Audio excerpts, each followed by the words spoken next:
Black and White, by Liu Jiming, translated by Gong. Part 1, Volume 1. Chapter 4, 1, Miracle Doctor. This year, a clinic opened across from the Pai Town Health Center. The doctor who ran the clinic was called Wu, and his first name was Bao Zhong. His name was also the name of the clinic. Dr. Wu wore gold-rimmed glasses, giving him a gentle and refined appearance, like a middle school teacher. On duty, he always wore a black double-breasted jacket with a white pattern, and his hair was combed in a sleek, greasy backcomb. What surprised the townspeople was that he did not grow a beard, which made him look almost feminine. Some suspected that he wasn't actually unable to grow a beard but had shaved it off.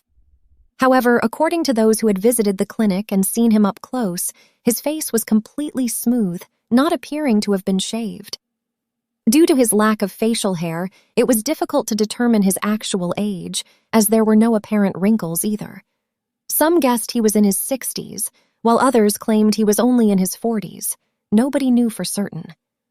Gradually, people's interest in Dr. Wu's age and beard shifted to his medical skills. Initially, the townspeople were skeptical about Dr. Wu's abilities and didn't take him seriously, with very few patients visiting the Baozhong clinic. In recent years, private shops of all kinds had been proliferating in town, a mixed assortment of good and bad, and several private clinics had appeared one after another. However, these either attracted no patients or closed down quickly. The people of Pai Town generally distrusted those itinerant doctors of unclear origin, preferring to seek treatment at the commune health center. Although the commune system had long been disbanded, people still habitually referred to the town health center as the commune health center. They believed that Dr. Wu's boldness in opening a clinic directly across from the health center must indicate some backing. Perhaps he was related to some official in Pai Town or even Chu Prefecture, or maybe he had bribed officials. Otherwise, how could he be allowed to open a clinic right at the entrance of the health center? Wasn't that challenging for the public institution? But it turned out they were wrong. First, a carpenter surnamed Q from Pai Town fell ill with liver disease. His family sent him to hospitals in the provincial capital and Chuzhou, but he was brought back after a few days. It was said that he had advanced cirrhosis of the liver with a swollen abdomen and could not live much longer. Instead of wasting money in the hospital, it would be better to go home, enjoy good food and drink, and spend a few happy days. Carpenter Q was not yet 40, with high skills and good connections. Half the households in town had hired him to do their carpentry work. Seeing that he was going to die at such a young age, they could not help but feel sorry for him and visited him one by one. Not long ago, Carpenter Q, who was so energetic, was lying in bed with listless eyes and a thin face. His wife and several children surrounded him. The youngest was a girl who had just learned to walk, while the eldest was a boy in junior high school and in the same class as Zhong Tianyi. His name was Chu Xiaosu, and he also took a leave of absence. Hence, he and his whole family gathered around the seriously ill Carpenter Chu, frowning and looking sadder than death. Those who came to visit were all sad and in tears. Someone said, "I've heard that Dr. Wu is very good at treating liver disease. Why not go and see him?" "Which Dr. Wu?" someone asked. "It's Dr. Wu from the newly opened Baozhong clinic across from the township hospital." "How do you know he specializes in liver disease?" "I've heard many people say that. We can't trust what a quack says, can we?" "You have to taste the pear to know its flavor. How can you know if it's trustworthy without tasting it? Besides, since he's in this condition, it's better to treat a dead horse as if it were alive than just lying at home waiting to die." The last sentence was whispered so the patient wouldn't hear. Many people thought it was reasonable. Even Carpenter Q's wife, who had given up hope, was moved. With the help of kind-hearted people, Carpenter Q was taken to Baozhong Hospital. After being treated at Baozhong Hospital for some time, Carpenter Q miraculously recovered. Originally so thin that he resembled a leaf and could barely stand, Carpenter Q miraculously reappeared on the streets of Pai Town, his once sallow face now glowing with the healthy glow of a person in good health. His son, Chu Xiaosu, also returned to Paitown Middle School to attend classes. Chu Xiaosu sat at the same desk as Zhong Tian and had not attended classes for a long time since his father's illness. The story of how Dr. Wu cured Carpenter Q's liver disease spread like wildfire. But few people knew exactly what medicine he prescribed or how he treated the disease. When someone asked Carpenter Q and his wife about the prescription, they were very secretive. Nevertheless, the people of Paitown began to look at Dr. Wu with new eyes. He could cure a liver disease that even large hospitals were powerless to treat, suggesting that he had some real skills and was not just an ordinary quack. As a result, the number of people visiting Bao Zhong's clinic gradually increased. Soon, another strange thing happened. In Zhujia, a rural area of Paitown, there was a farmer named Zhu Laoguan who had a tumor growing in his stomach. At first, the tumor was only the size of an egg. It caused no noticeable symptoms other than occasional burping, flatulence, and frequent farting, which Zhu Laoguan did not take seriously. However, as the tumor grew, he found it difficult to eat and decided to seek medical help. Zhu Laoguan first went to the Paitown Health Center. When the doctor placed the stethoscope on his abdomen, he immediately withdrew it as if it had been scalded by boiling water. Without saying a word, he quickly waved his hand and urged, "Hurry! Take him to Chuzhou Hospital before it's too late." Upon arrival at Chuzhou Hospital, it was discovered that Zhu Laoguan had terminal cancer. When the Zhu family asked if he should be transferred to a hospital in the provincial capital, the doctor replied, "Even if he were to go to a big hospital in Beijing or Shanghai, there's no hope for his condition. At best, the patient would suffer more. It would be better to bring him home quickly, give him good food and drink, and maybe he can live a few more days." The Zhu family had no choice but to take the patient home. When they got off the long-distance bus and were about to return to Zhujia, they met a fellow villager who worked as a bamboo craftsman in Paitown. "Kindly remind them, Dr. Wu at the Bao Zhong Clinic specializes in treating complicated illnesses. Not long ago, the town's carpenter, Q, was preparing for his funeral, but he was miraculously brought back from the brink of death by Dr. Wu. Why don't you go and see him?" Unexpectedly, a casual remark from the bamboo weaver saved old Zhu's life. After 3 months of treatment at Baozhong Hospital, the tumor in old Zhu's stomach had disappeared entirely. He could eat 3 large bowls of rice a meal, plant rice seedlings in the fields, cut firewood in the mountains, and work even harder than a strong laborer. Later on, the town's Crazy Pei was also cured by Dr. Wu. When it came to this Crazy Pei, no one in Paitown, young or old, was unaware of him. Crazy Pei's real name was Pei Yongyu, and he was the youngest son of Paitown's major landlord, Huaheng Yaozu. Huaheng Yaozu had 5 wives, and Pei Yongyu was born to his 4th wife. The Red Army suppressed Huaheng Yaozu in the 1930s, so he took his mother's surname, Pei.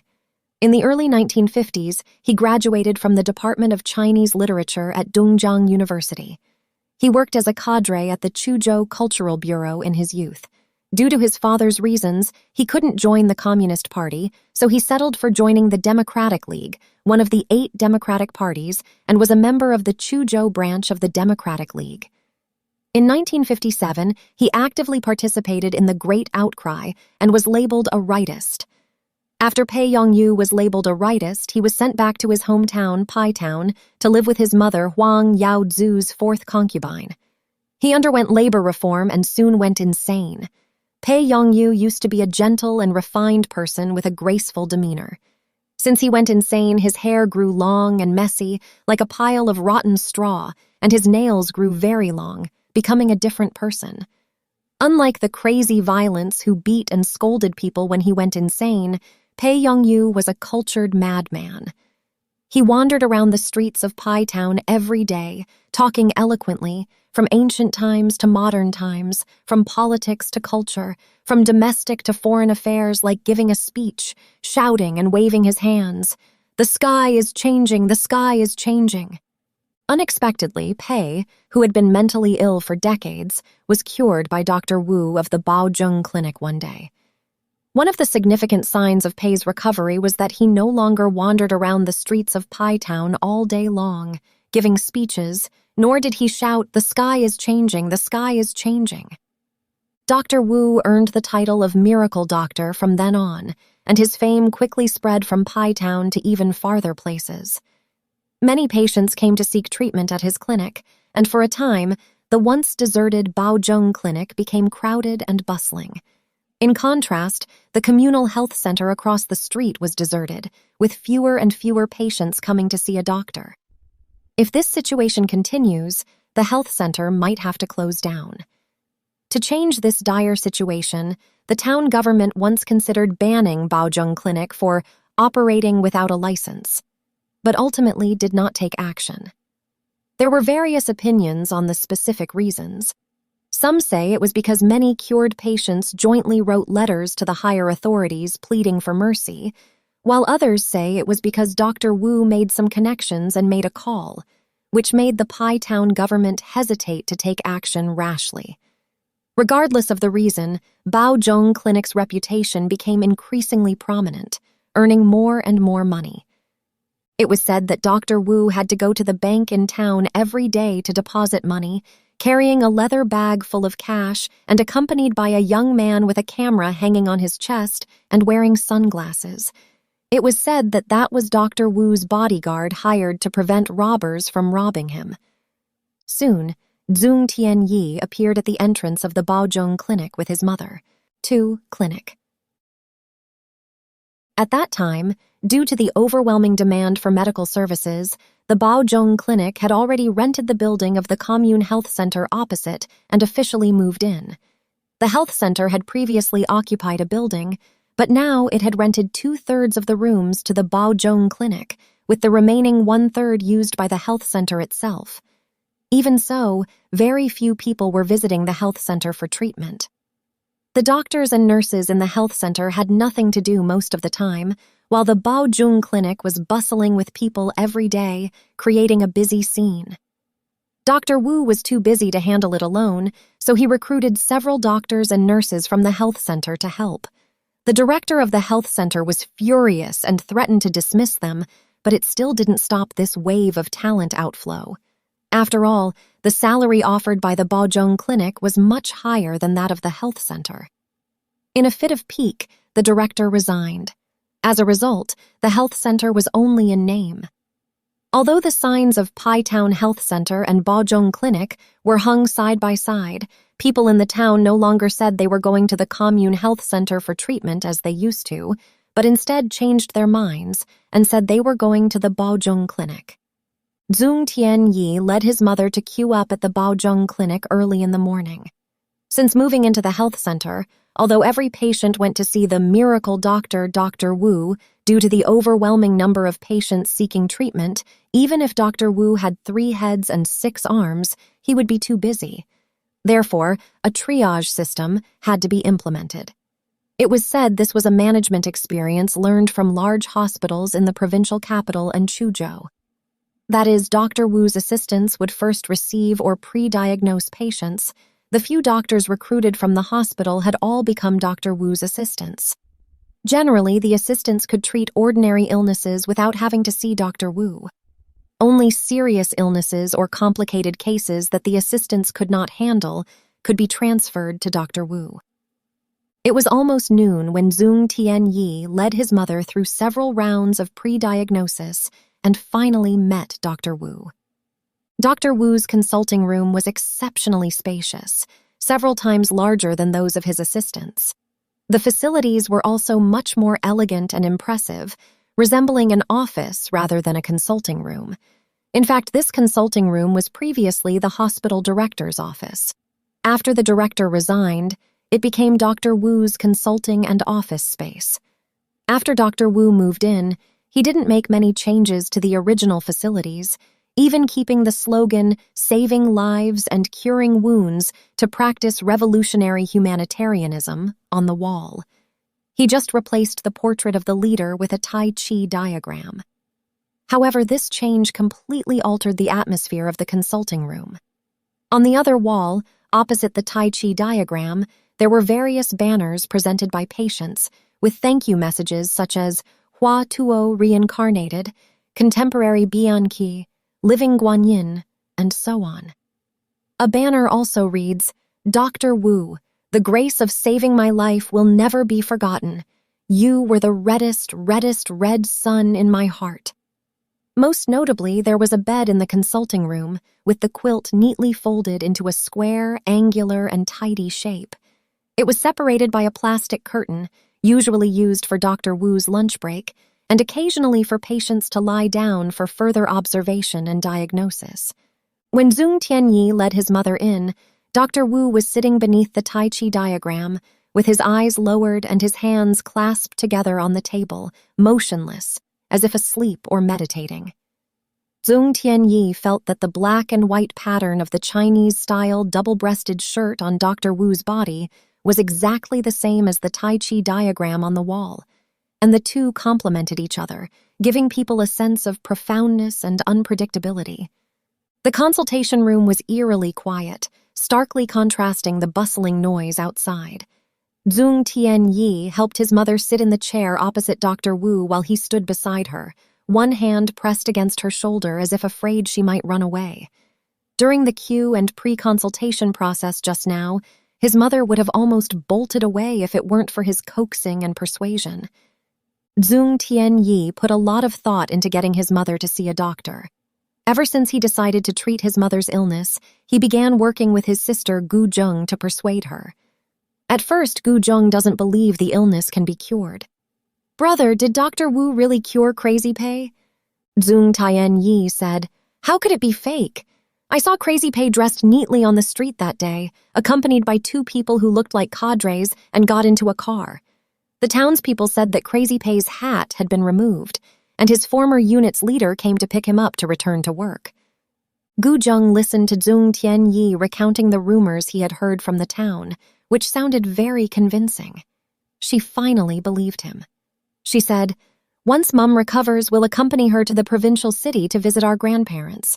Zhong Tianyi agreed, Yes, Mum studied at Dongjiang University. Let's take her to visit Dongjiang University and see our grandparents together. We'll also take her to Beijing and Shanghai for fun.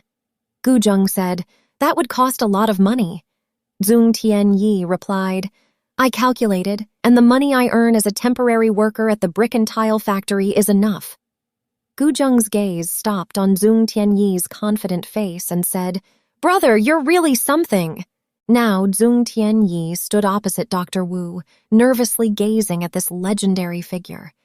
He had met Dr. Wu more than once, but only occasionally in town, at a distance.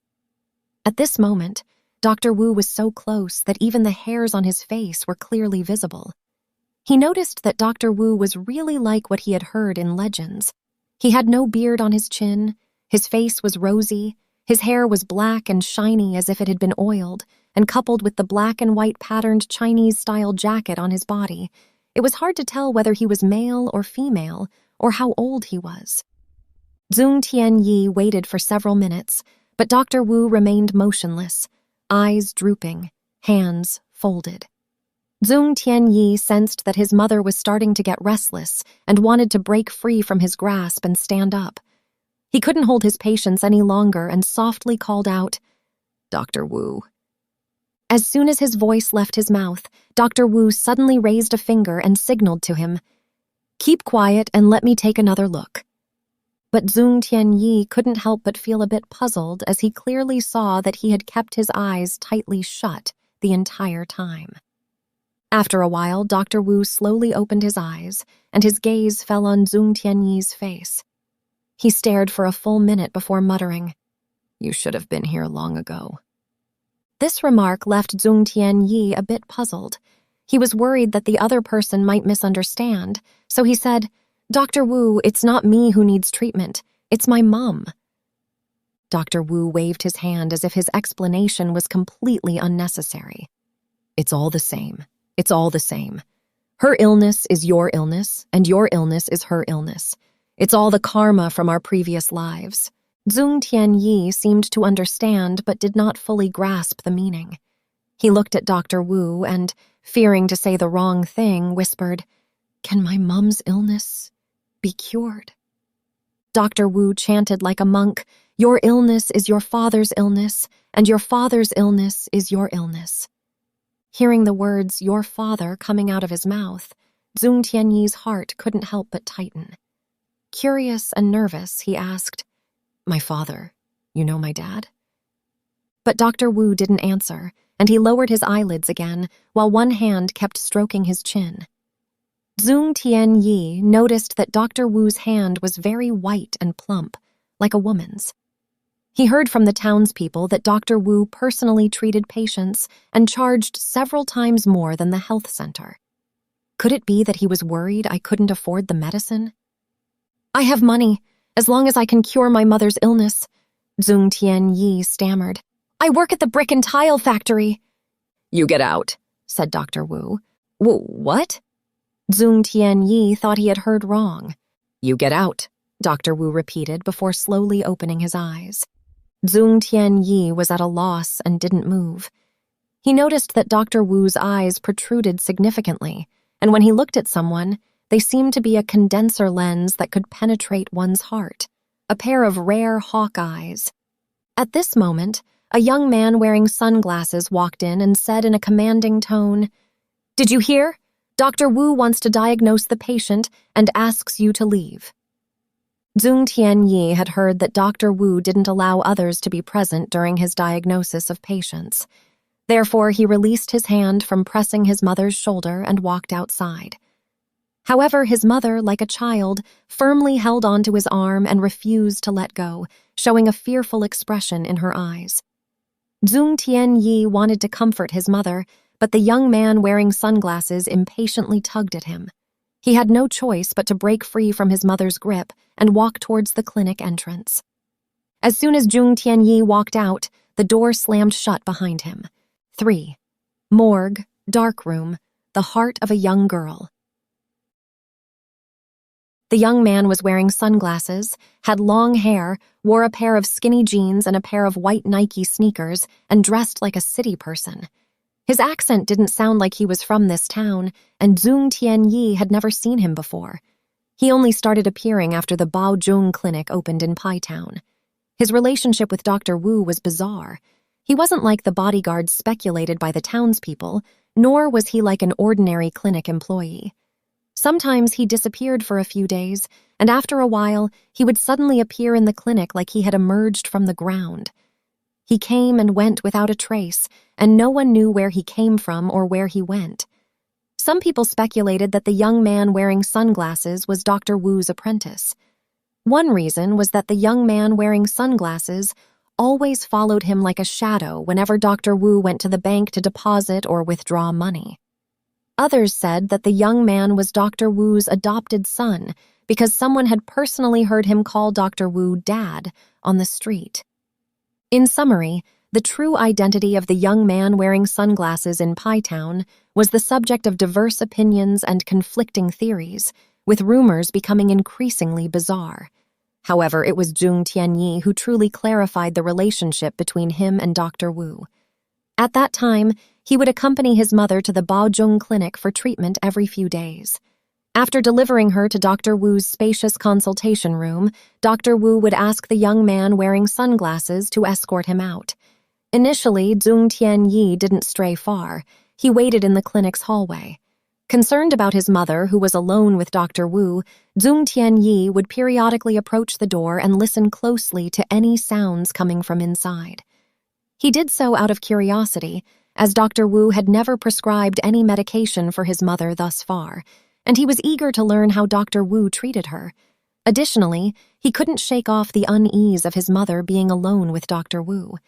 However, the consultation room's door was airtight, and there was a thick cloth curtain inside, with the curtains tightly drawn, making it impossible to see or hear anything. Once, when Zhong Tianyi was standing at the entrance of the consulting room, his ear pressed against the door, hoping to catch something, the door suddenly swung open.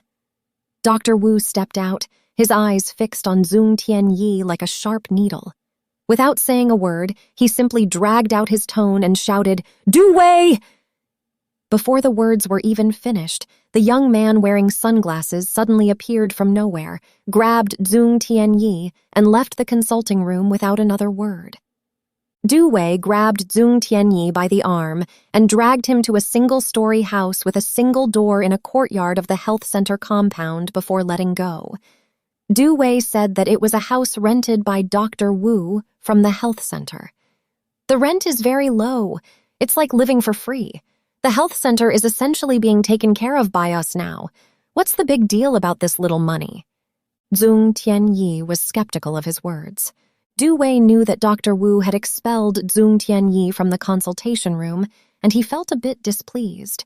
He explained, "My godfather hates interruptions when treating patients. It will affect the treatment outcome."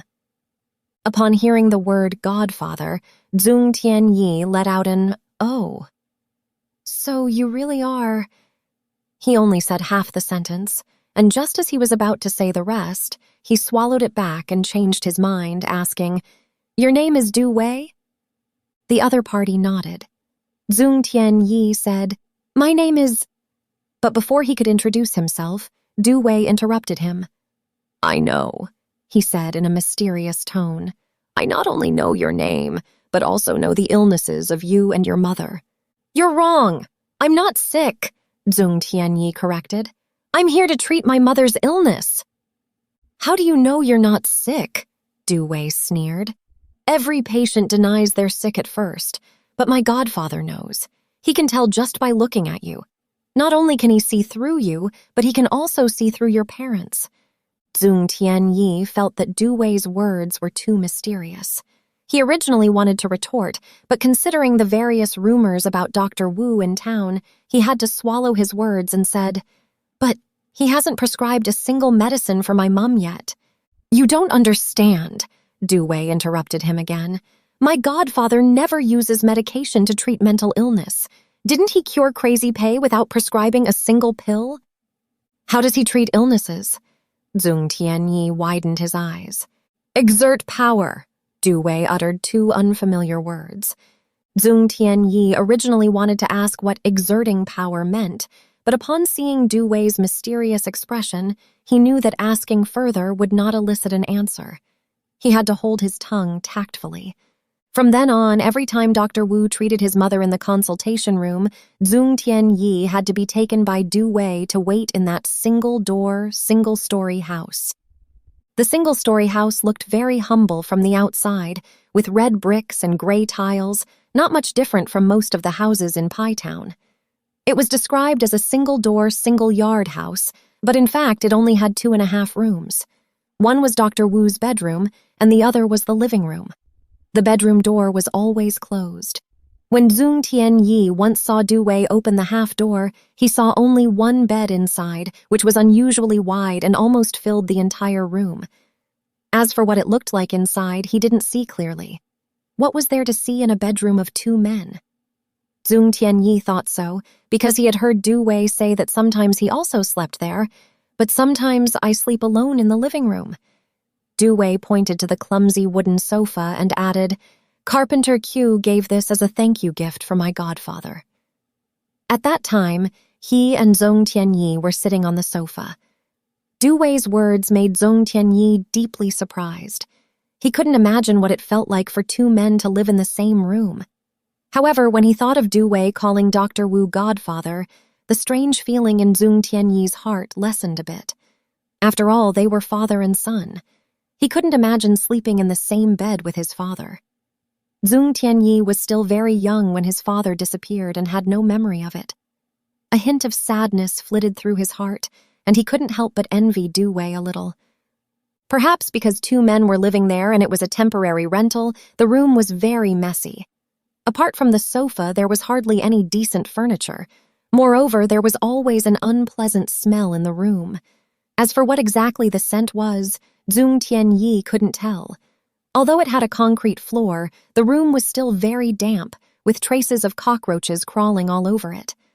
On one occasion, Zhong Tianyi even saw a gecko on the ceiling, swinging like a trapeze, stretching its head very long to look down with its eyes rolling around. He was so scared that he screamed. Du Wei smiled. You're really timid. What's there to be afraid of? This thing is full of treasures. My godfather and I often eat it. When Zhong Tianyi heard this, goosebumps rose on his body. His greatest fears since childhood were geckos, toads, and snakes.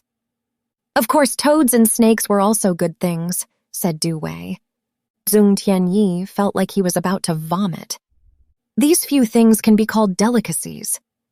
To verify his own words, Du Wei picked up a pair of chopsticks that had been carelessly thrown on the coffee table after dinner, walked to the coal stove by the wall, lifted the lid of a large iron pot that was gurgling and steaming, took out a piece of something that had been boiled out of shape, blew on it, bit off a piece with his teeth, put it in his mouth and chewed it, murmuring, "Ah, the taste is delicious."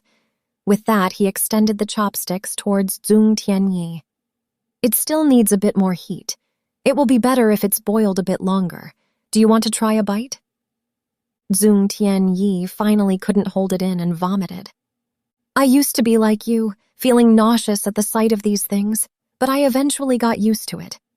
Du Wei laughed heartily, pointing at Zhong Tianyi with his chopsticks. "This is excellent medicinal soup. You'll gradually appreciate the wonders of this stuff in the future."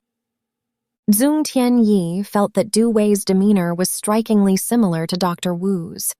Du Wei and Zhong Tianyi didn't always chat casually when they were together.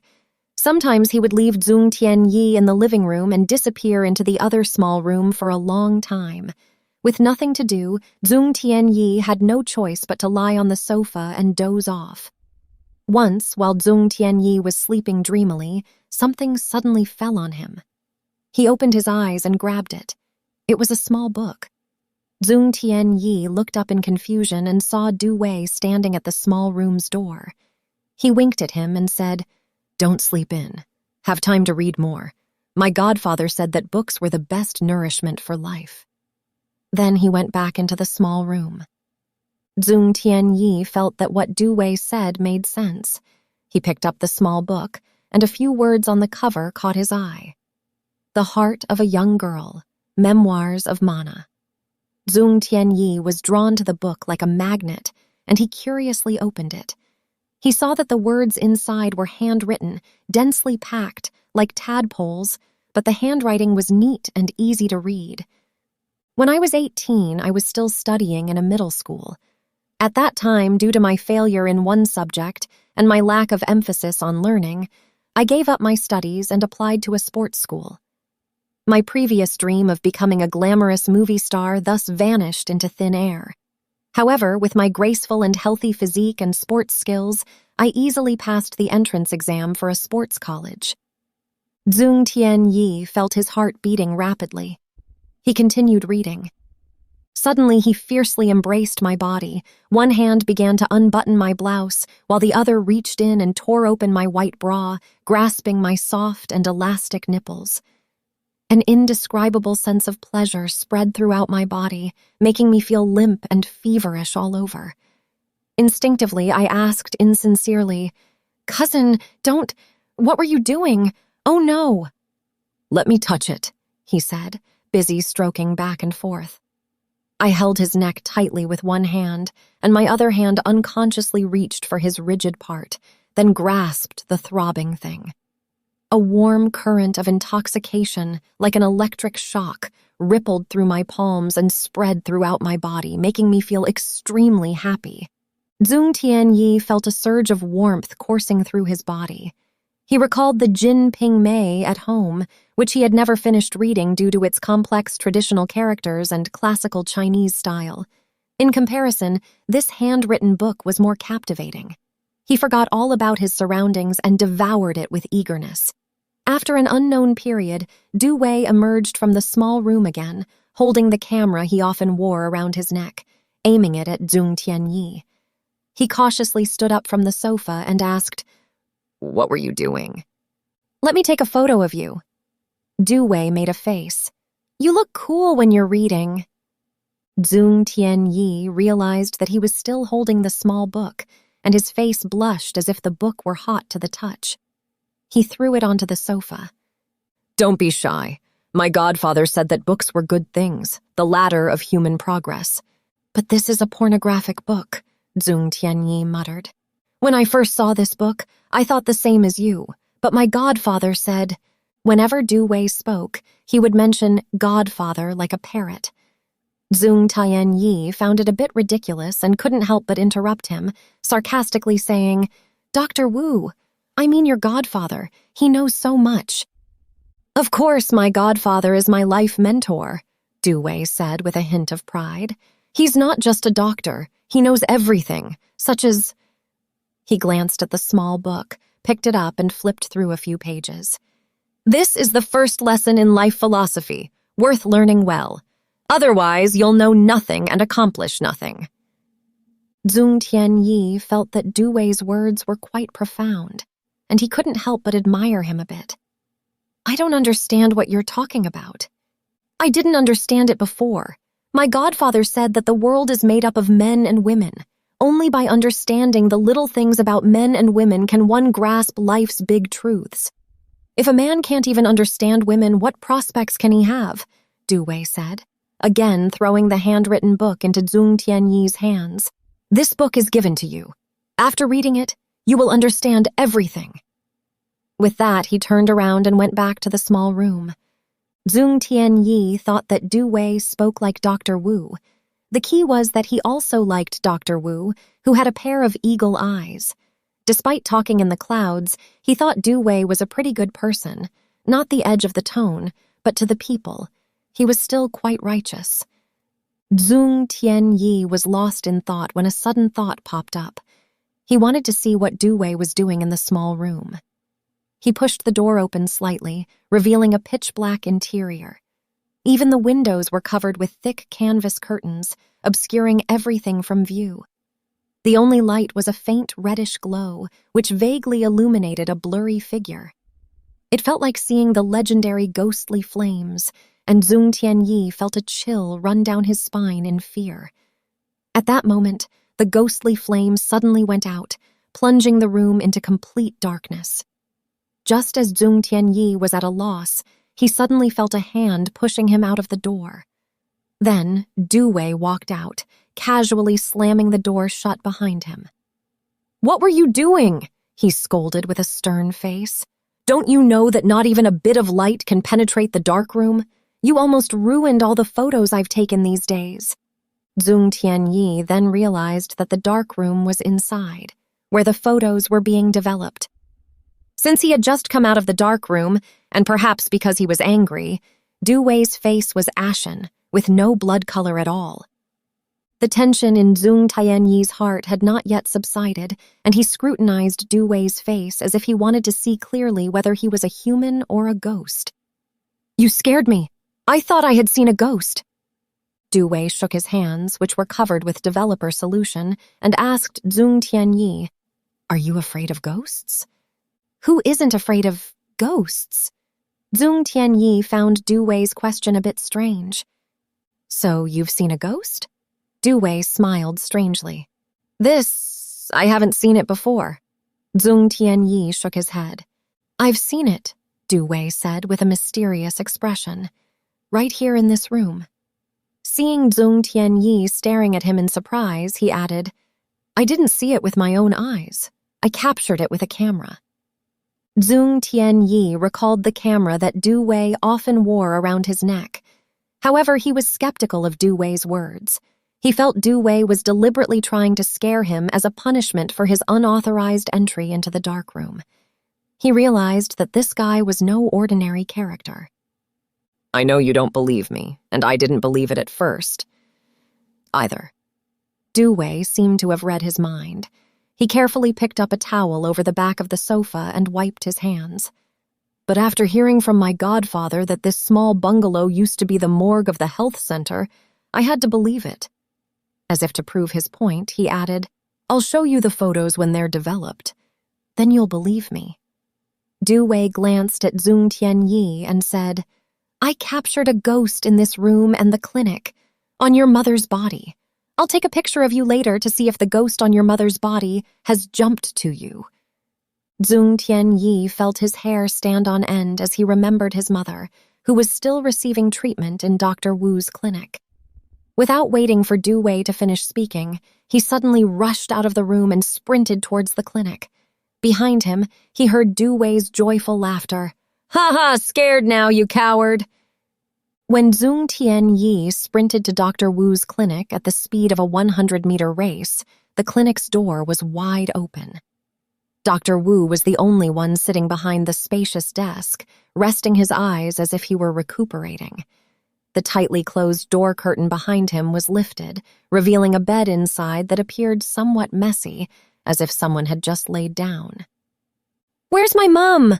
Zhong Tianyi shouted nervously. Dr. Wu didn't answer and didn't open his eyes.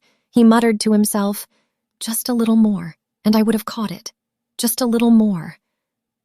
Zhong Tianyi felt like he was about to collapse and continued to shout, "I'm asking you, where's my mum? Where is she?" He slammed the table, causing a gold-plated pocket watch on it to almost fall to the ground. The pocket watch was originally in Dr. Wu's coat pocket and attached to a heart-shaped jadeite. However, the jadeite was now missing. "Child, there's a ghost hiding in your mother's body, and it's the ghost that has bewitched her heart." Dr. Wu slowly opened his eyes. "I was just about to catch it when it ran away." Zhong Tianyi couldn't figure out whether the "it" Dr. Wu was referring to was his mother or the ghost he had mentioned. He felt Dr. Wu's words were almost identical to Du Wei's. A few strands of his immaculate hair had fallen down, making his face look dejected. Zhong Tianyi stared at Dr. Wu as if trying to find any suspicious flaws in a painting. Suddenly, he turned around and broke into a sprint. He ran from the clinic onto the street, weaving through the crowds of pedestrians. Many people stopped and looked at him, wondering what was happening. "Have you seen my mum?" Zhong Tianyi asked an acquaintance who had just come out of the vegetable market, carrying 2 empty baskets. "No," the person shook his head and asked in return, "Didn't I see you accompanying your mum to the clinic when I went to buy groceries this morning?" Zhong Tianyi asked several people in succession, but they all said they didn't know. From the anxious expression on Zhong Tianyi's face, they guessed that something must have happened. Zhong Tianyi ran all the way from the street into Paitown Primary School. At the entrance of the purple-tiled house, he saw his sister Gu Zheng, who had just returned from her afternoon class, sitting under the begonia tree in front of their home. "Little sister, where's Mum?" Zhong Tianyi grabbed Gu Zheng by the shoulder and repeatedly asked, "Have you seen Mum come back?" "Mum has hidden in the embroidery room. She seems to have been frightened and isn't saying a word." Gu Zheng pouted and asked with a hint of reproach, "Weren't you supposed to accompany Mum to the clinic for treatment? Why did you let her come back alone?" Zhong Tianyi's anxious heart finally settled. Ever since his mother fell ill with a mental illness, she often found herself alone in the embroidery room for long periods, only coming out at eating time. When Zhong Tianyi and Gu Zheng found their mother in the embroidered building surrounded by weeds and vines climbing all over the walls, they saw her clutching a heart-shaped jade tightly in her hand. Her face filled with fear, and she kept muttering, I'm not sick, I don't want to go see a doctor." "All right, you're not sick, Mum.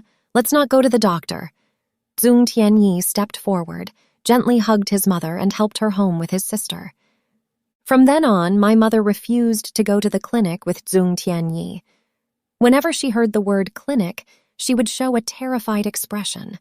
4. Red Spear and Principal Gong. The embroidery building stood in a desolate garden, surrounded by artemisia, wild grapes, and wild jujube trees. Wild rabbits and hedgehogs often haunted the area. The garden teemed with butterflies, bees, and dragonflies every spring and summer, creating a lively scene. A moss-covered wall separated the purple-tiled house from the garden, with a half-moon gate in the middle. The gate, made of wooden boards, had long since decayed due to the erosion of wind and rain. When Zhong Tianyi was young, he often sneaked through the half-moon gate with his friends, catching dragonflies, playing hide-and-seek, and engaging in war games in the garden.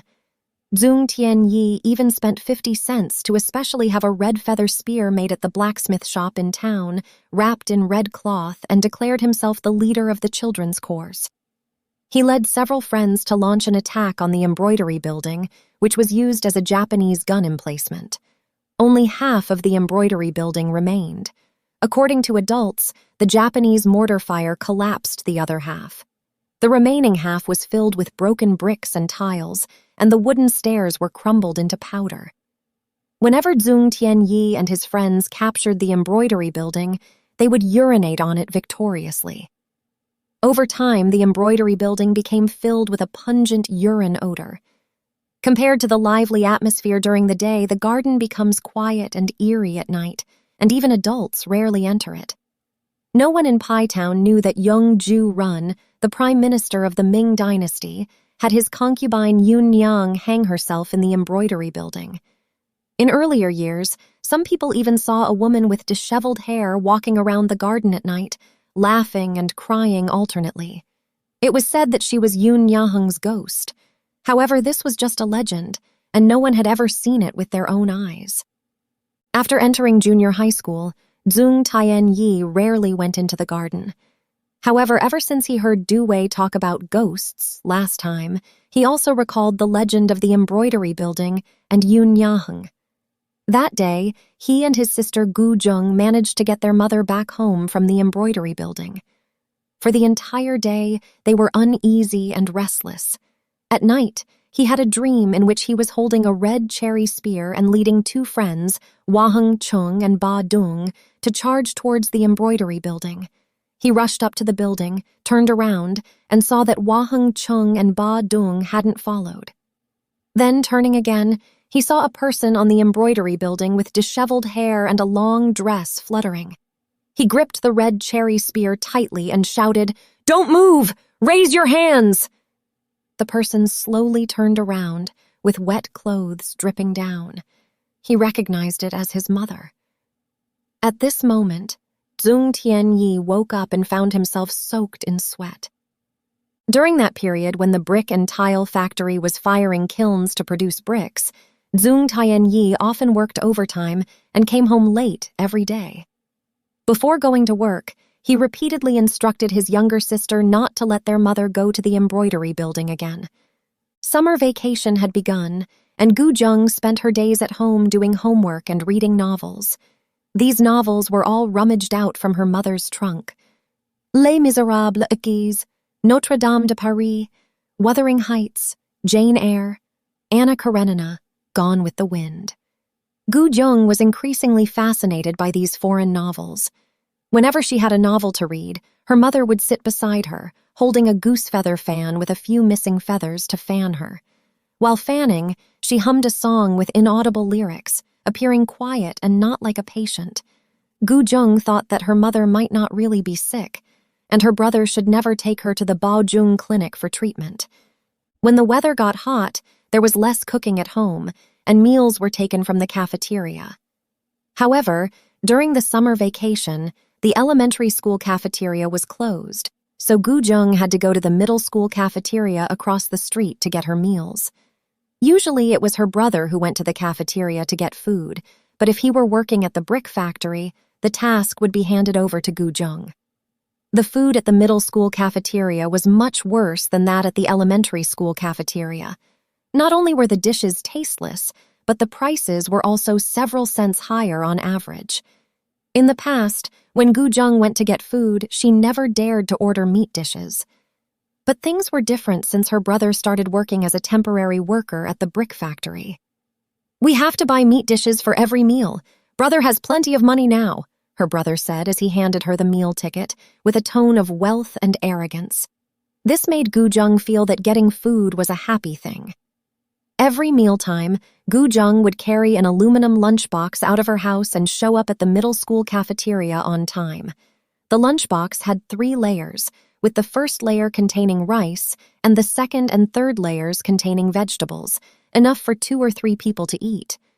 Many people were at the middle school cafeteria, and if you arrived a little late, you would have to wait in line for a long time. That noon, Gu Zheng waited in line for quite a while before getting her meal. When she got home, she found her mother missing. Her mother had been home when she went to the cafeteria to get her meal. How could she have disappeared in such a short time? Gu Jung put her lunchbox on the table and walked outside, but didn't see her mother. When she came back home again, Gu Jung heard someone talking in the bedroom where she and her mother lived. It wasn't her mother's usual monologue, but a man's voice. The door was slightly ajar. Gu Jung tiptoed over and looked through the crack in the door. She saw a man kneeling in front of her mother and saying something. The man had his back to the door, so Gu Jung could only see his back and the back of his balding head. Her mother was curled up by the bed with her hands twisted together in front of her chest and a terrified expression on her face. Gu Jung was so surprised that she almost cried out. She quickly covered her mouth. She heard the person babbling on. "Teacher Gu, ever since you arrived in Pi Town, I've fallen for you. Not a single day has passed all these years without me thinking of you. Zhong Xiaotian has such a wonderful wife like you, yet he still goes around philandering and seducing female teachers and students. He's truly a beast, worse than an animal. His disappearance on Pigu Mountain shows that even the heavens couldn't stand it and took him away. It's such a relief. Seeing you like this now, my heart aches. Fortunately, I finally ousted that rebellious headmaster and became the principal.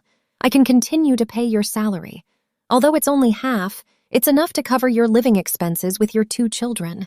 According to the policy, the school has no obligation to support you after being crazy for so many years. Nowadays, educated youths are not treated like precious gems. Many can't even find a job after returning to the city. Compared to them, you're quite lucky.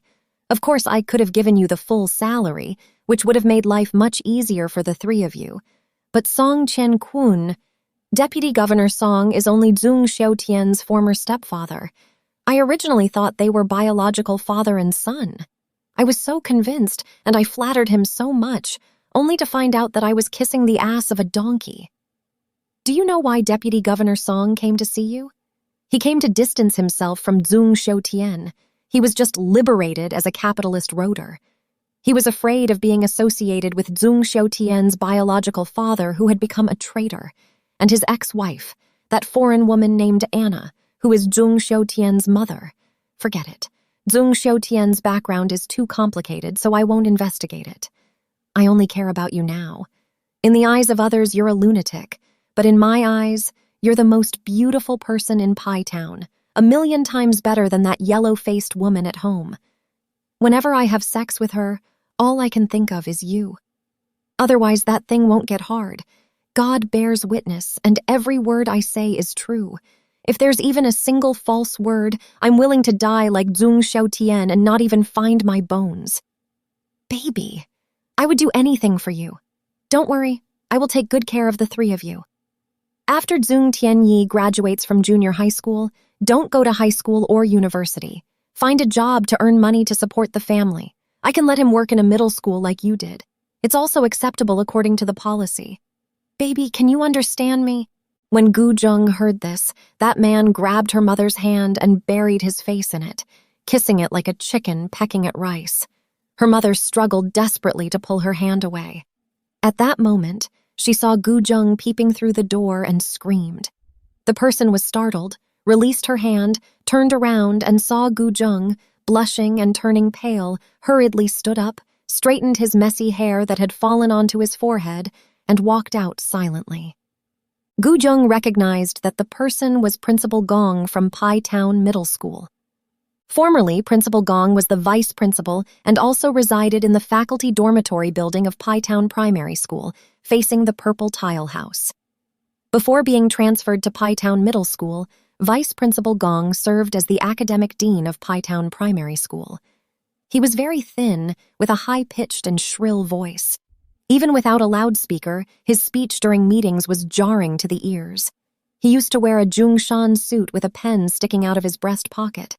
After being transferred to the middle school as vice principal, the pen in his pocket became 2, and later the Zhongshan suit was replaced by a Western suit. When he went to work, he always carried a briefcase under his arm, walking with his head bowed and frowning as if he were thinking about something. Vice Principal Gong's wife worked as a cook in the primary school cafeteria. She had a broad chest and a round waist, earning her the nickname Big Dough. She could easily lift a bag of flour onto her shoulder with a gentle grasp, and she spoke loudly and roughly, always as if arguing with someone. In fact, Vice Principal Gong and his wife often fought at home, and he was always beaten up by her, leaving his face bruised and swollen. After being beaten, Vice Principal Gong would stay in the middle school office for several days without returning home, only returning after his wife repeatedly went to invite him back. Vice Principal Gong's son, Gong Xiaopeng, was in the same class as Gu Zheng. Gong Xiaopeng was as fat as his mother, and his classmates had given him the nickname Little Doughball behind his back. Little Doughball was extremely gluttonous, always carrying a pile of snacks in his pocket, and chews nonstop like a mouse during class. His deskmate was extremely annoyed, but dared not complain. Because he was as strong as his mother, he liked to pick fights, looking for excuses to pick on anyone who didn't suit his fancy. However, Little Doughball was quite friendly towards Gu Zheng, never picking on her. He often took out delicious things from his pocket and shoved them into her hands, saying, "This is what my mom took out from the cafeteria. It's really delicious." Gu Zheng didn't accept them, but he didn't get angry, just grumbling, "Hey, you're so thin. Why aren't you willing to eat?" After Vice Principal Gong became Principal Gong, his family moved to the newly built dormitory building at the middle school, and his wife was also transferred to work as a cook in the middle school cafeteria. Except for often seeing Principal Gong's wife when she was serving meals in the cafeteria, Gu Zheng rarely saw Principal Gong himself. If it hadn't been for bumping into him at home today, Gu Zheng would have almost forgotten his appearance. For an entire day, Gu Zheng pondered over the words Principal Gong had said in front of her mother. To a little girl, those words were really too confusing, especially Principal Gong's strange posture when he knelt in front of her mother, which shocked her. In the evening, when her brother Zhong Tianyi came back from working the night shift at the brick and tile factory, Gu Zheng repeatedly tried to tell him about the scene she had witnessed during the day, but the words stuck in her throat and she swallowed them back. From then on, Gu Zheng lived in a state of anxiety, fearing that Principal Gong might suddenly appear at her home again. During that period, Zhong Tianyi worked in the brick and tile factory all day.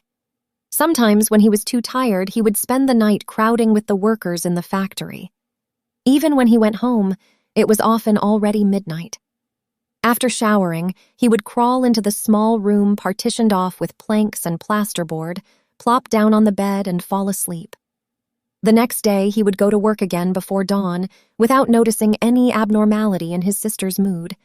As summer vacation came to an end, Zhong Tianyi's month-long overtime work at the brick and tile factory finally came to an end.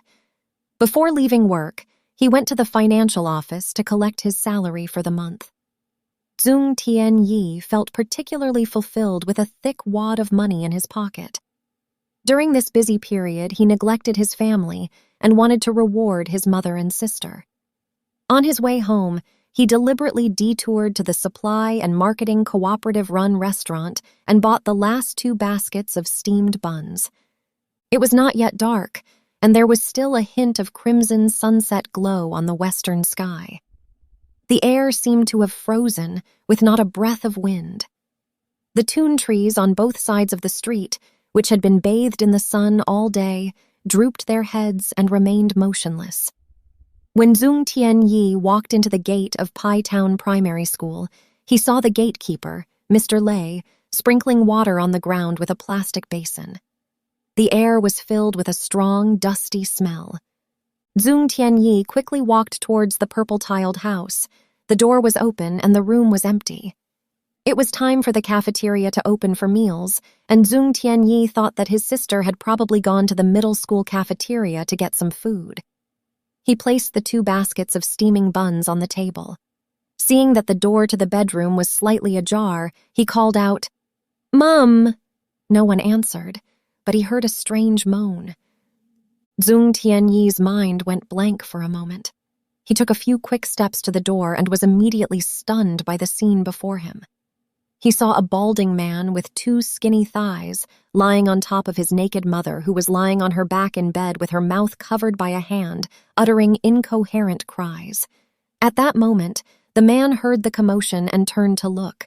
In the dim light, Zhong Tianyi saw that it was Principal Gong from middle school. For the 15-year-old Zhong Tianyi, he had read or dreamed of such a scene more than once. Humiliation and disgust made him feel a surge of blood rush to his head. Without thinking, he turned around and ran into his small room, pulling out a red feather spear with the gun barrel removed from the bedside table drawer. When he turned back out, he just happened to bump into Principal Gong, who was rushing out of his mother's bedroom. He clenched his teeth and threw the red feather spear with all his might. Principal Gong instinctively dodged to the side, and the red feather spear pierced his right eye, splashing a pool of blood.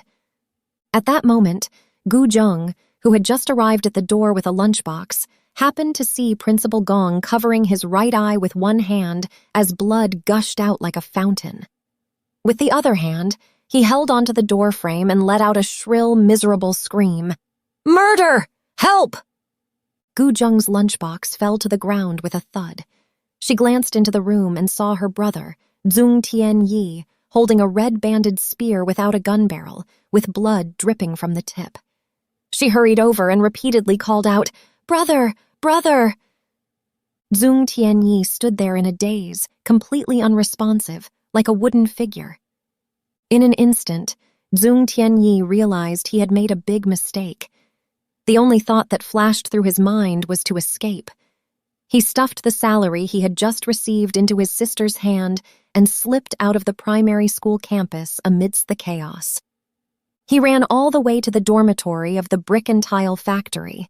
The so-called dormitory was nothing more than a workshed built with discarded bricks and tiles. The residents, all older men who worked in the factory like him, had taken good care of him. Due to their exhaustion from the day's work, they had all fallen asleep early. When they saw Zhong Tianyi silently enter, they assumed he hadn't gone home and would spend the night with them as usual, so they didn't pay any attention. Zhong Tianyi lay down on the bed of a fellow worker who hadn't returned from his night shift. But he had no desire to sleep. His mind was filled with the unbearable scene, as well as an eye gushing with blood. The ear was filled with the cries of Principal Gong, and the hand that had once held the red halberd kept trembling. It wasn't until the wee hours of the morning that he finally drifted off for a brief moment. At the crack of dawn, Zhong Tianyi was awakened by a sudden, urgent shout. He opened his hazy eyes and saw Wang Cheng standing beside the bed, vigorously shaking him. "Zhong Tianyi, wake up!" Zhong Tianyi was startled, and all his sleepiness vanished. He quickly scrambled to his feet. "What's matter?" "What's the point? The whole town is buzzing with rumors that you've committed murder. The police station is organizing the militia to hunt you down.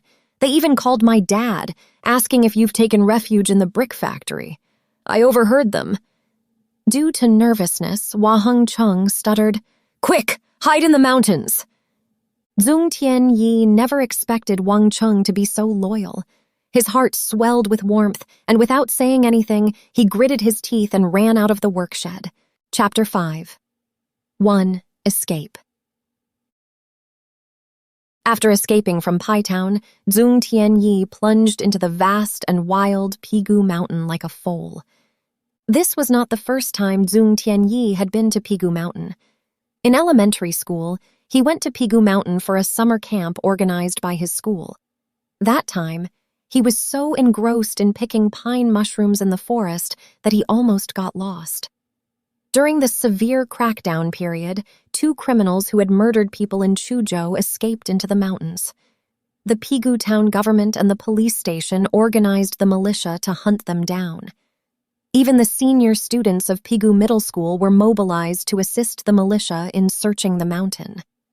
However, after searching for more than half a month, they failed to find any trace of the fugitives. Later, the starving fugitives sneaked down from the mountain to the village hoping to beg for food, and were finally caught by the villagers. Zhong Tianyi remembered the scene of the 2 fugitives being tied up and paraded through the town.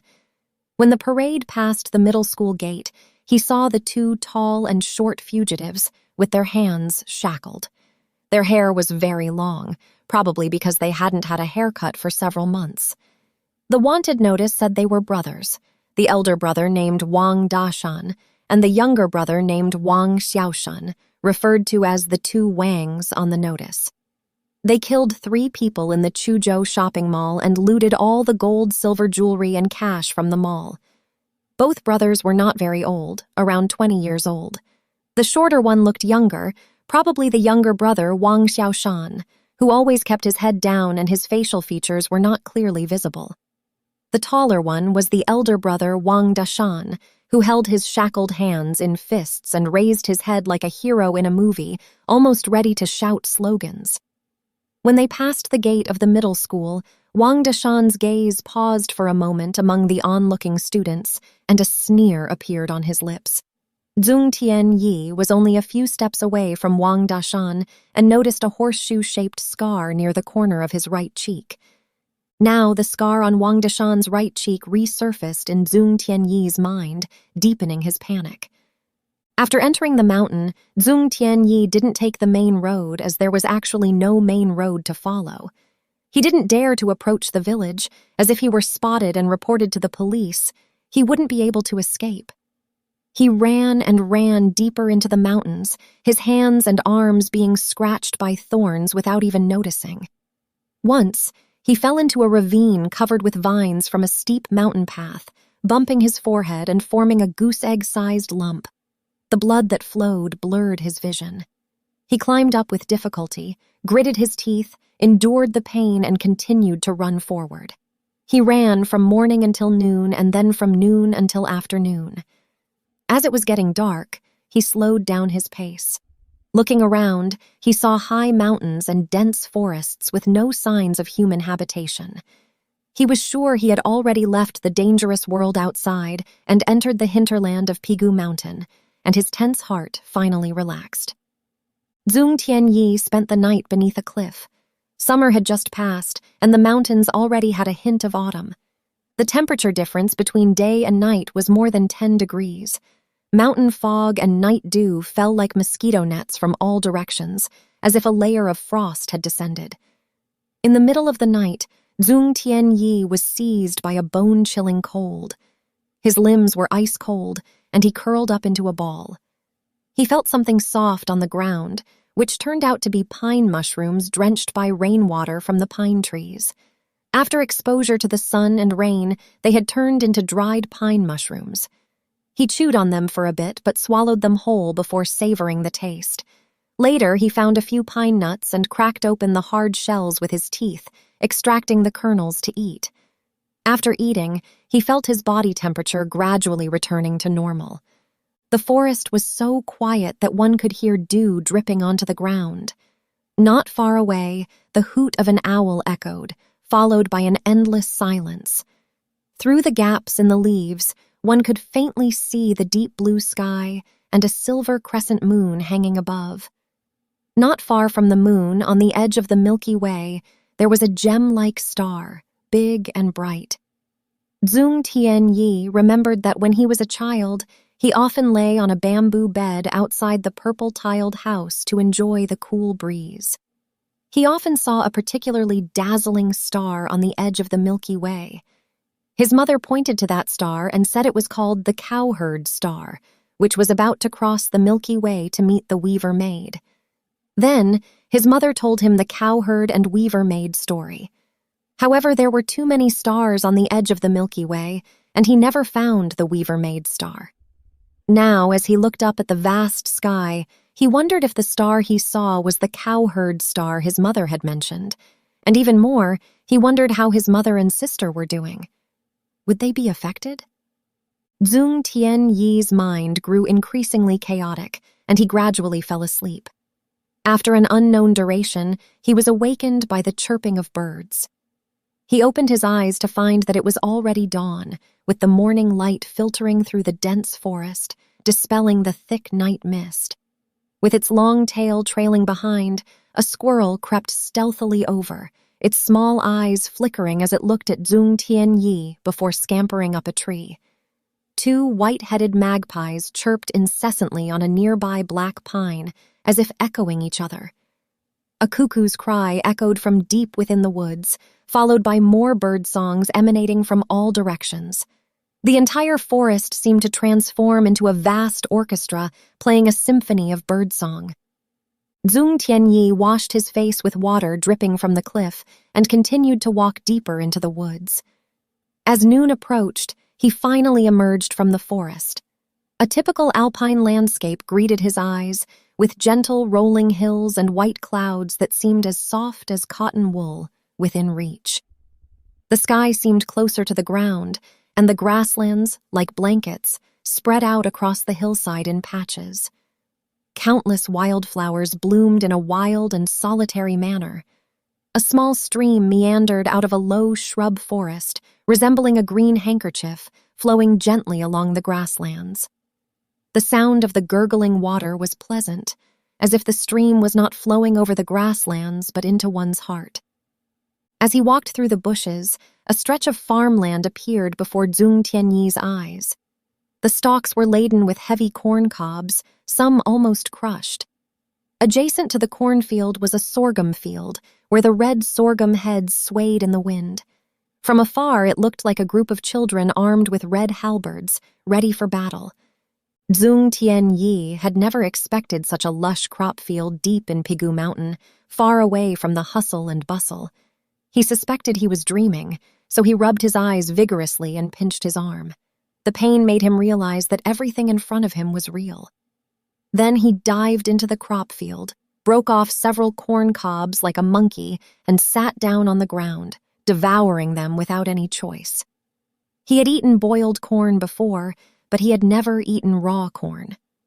The white corn juice flowed down from the corners of his mouth like milk, and he didn't even bother to wipe it away.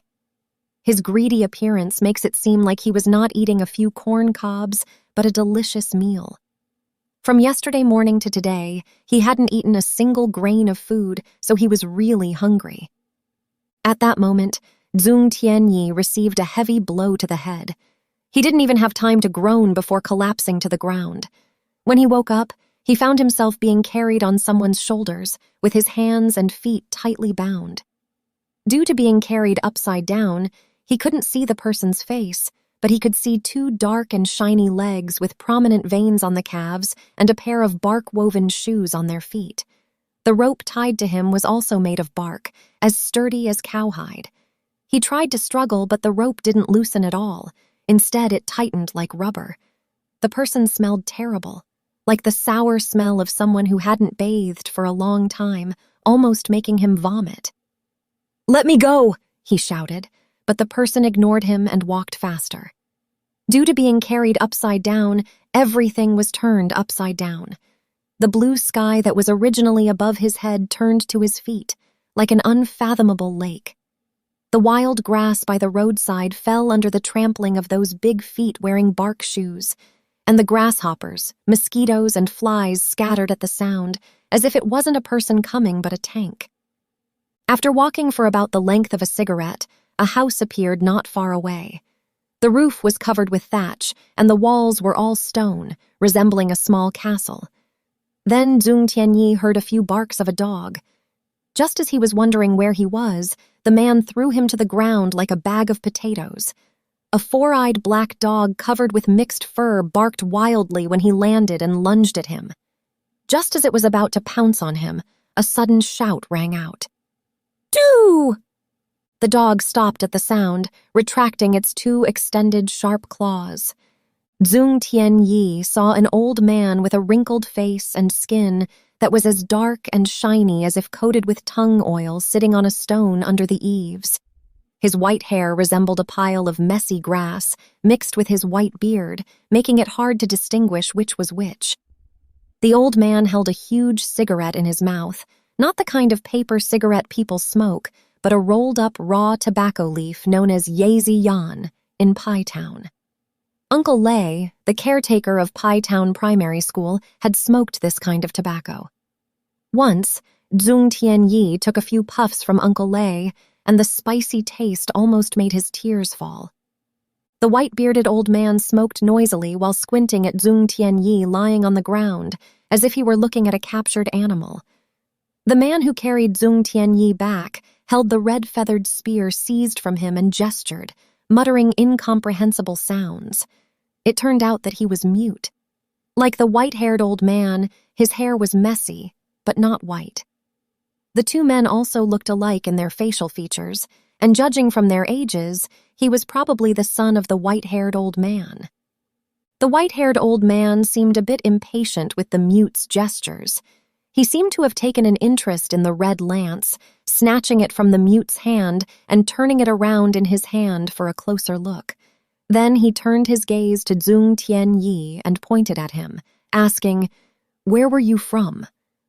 The voice was rough and stiff, like a rock rolling down the mountain. Zhong Tianyi felt that the old man's accent was a bit unfamiliar, and his speech was strange, like that of a child who had just learned to speak. He saw that the old man's fingernails, which were about to reach his nose, were very long, like a sharp dagger. He involuntarily shrank his neck back. Zhong Tianyi didn't answer. Although he guessed this area was already far from Pi Town, he was still afraid to reveal his identity. He looked at the red lance held by the old man and had an inspiration. "I went into the mountains to gather herbs and got lost," he said. "Oh, so this is the tool you use to collect herbs?" The old man glanced at the red-tasseled spear. His Adam's apple moved as if he had swallowed a mouthful of phlegm, and his voice became a little unclear. Obviously, he didn't believe what Zhong Tianyi said. "Well, I use it to gather herbs, and it can also protect against wild animals," Zhong Tianyi said, pondering in his mind. Living alone in the depths of this mountain was such a lonely household, with an old man with a white beard and a mute. It's a bit like the immortals or monsters in the fairy tales I heard when I was young. "These days, wild animals often break into the fields, ruining the corn and sorghum terribly," muttered the white-haired old man. "Every day, Daxiong and I set traps in the Fiesi fields, waiting for wild animals to come. I never expected that we would catch you instead of wild animals." "Ha." With a few laughs, he threw the red plume spear in his hand onto the ground. The four-eyed black dog lying in front of him jumped up in surprise, raised its rear end, and ran toward the back of the house. At this time, the mute was carrying a small black wooden bucket, grasping a boiled sweet potato in his hand, eating while walking from the back of the house to this side. The mute's lips were thick. His teeth were uneven and yellow, as if he had a mouthful of gold teeth, and his arms and legs were very strong, like an iron tower. He walked over to the white-haired old man, set the barrel down on the ground, and left. When Zhong Tianyi saw the sweet potatoes in the wooden barrel, a fragrance wafted toward him, and his saliva was about to drip down. The white-haired old man saw it in his eyes, picked up a sweet potato and handed it to him. "Eat it. Cooked sweet potatoes were always better than raw corn." Tears welled up in Zhong Tianyi's eyes after receiving the warm sweet potato. 2. White-haired father.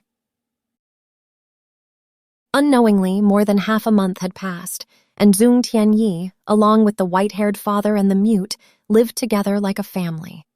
This stone-walled house had 3 rooms. The central room was the main hall, and like most households in the Pigu mountain area, there were 4 small adobe-roofed rooms at the back, serving as the kitchen, pigsty, sheepfold, and a utility room specifically for storing farming tools such as plows and harrows.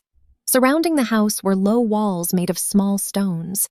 Initially, the white-haired father allowed Zhong Tianyi to sleep in the west room filled with grain, while he and the mute slept in the east wing. The house's west wing contained large and small bags of grain, enough to feed the entire family for several years. To prevent moisture and rain, someone blocked the only small window, making it pitch black even during the day, with nothing visible. It emitted a strong, musty smell. Every night, Zhong Tianyi was awakened several times by mice stealing his grain. Sometimes the mice would climb onto him, gnawing on his clothes and making squeaking sounds. On one occasion, they almost bit his ear. He was so scared that he cried out and then dared not fall asleep again, keeping his eyes open until dawn. The corn and sorghum had already ripened, and the mute had to go to the fields daily to harvest the crops. The mute's strength was astonishing. Every time he returned from the fields, the corn and sorghum stalks he carried were a big part taller than his head. Sometimes Zhong Tianyi helped the white-haired old man break off the corn and rub the sorghum stalks on the flat ground in front of the stone house. Sometimes he also went to the fields with the mute to harvest the crops. After a period, he had become like a family member with the white-haired old man and the mute. The white-haired old man liked him very much. When he took a shower in the backyard at night, he looked at Zhong Tianyi's robust body and kept saying, "Wow, what a strong boy, just like me when I was young." He stroked the tendons on his arm or gently pinched his protruding pectoral muscles, uttering 2 exclamations. 2 days later, the white-haired old man asked the mute to move to the west wing and Zhong Tianyi to move in with him in the east wing. While unwillingly moving things to the west wing, the mute grinned at Zhong Tianyi, showing a miserable expression. When passing by Zhong Tianyi, he even gave him a fierce glare. "The Daxiong's snoring is too loud, keeping me awake." Facing Zhong Tianyi's puzzled gaze, the white-haired old man muttered, "It's been so many years, and I've only had this mute son by my side. I have no one to talk to. He speaks a language I can't understand, and I can't make myself understood to him." A subtle hint of sadness flashed across the old man's face, a look Zhong Tianyi had once seen on his grandfather's face, whom he had only met once. At night, the white-haired father always lay in bed and fell asleep very late. When he couldn't sleep, he would smoke one pipe after another, making a hissing sound with his mouth. As people grew older, they became less sleepy and talked a lot when they were less sleepy. The white-haired father's words were like spinning threads, incessant and endless, drilling straight into Zhong Tianyi's ears. "When I first came up the mountain, I was about your age. I remember it was the 23rd day of the winter month of the Jiaxu year, and the day after was the Lesser New Year. Every household in the village made mochi, rice cakes, and spread bean skins. During that time, our village was in the noise red. Pai Town also set up the Soviet Workers' and Peasants' Democratic Regime, and the Pigu Mountain area became a red zone. The area around Pigu Mountain became a red zone. Boy, do you know what noise red is? That is when the Red Army led the poor people to fight the landlords, the distribution of land. The richest family in our village was surnamed Huang Yao Zhu. The Huang family was not only the richest in our village, but also in the entire Pai Town. Speaking of the Huang family's land, if you jogged on the plain below Pigu Mountain for a while and asked any farmer who the owner was, you would definitely be told that it was Huang Yao Zhu.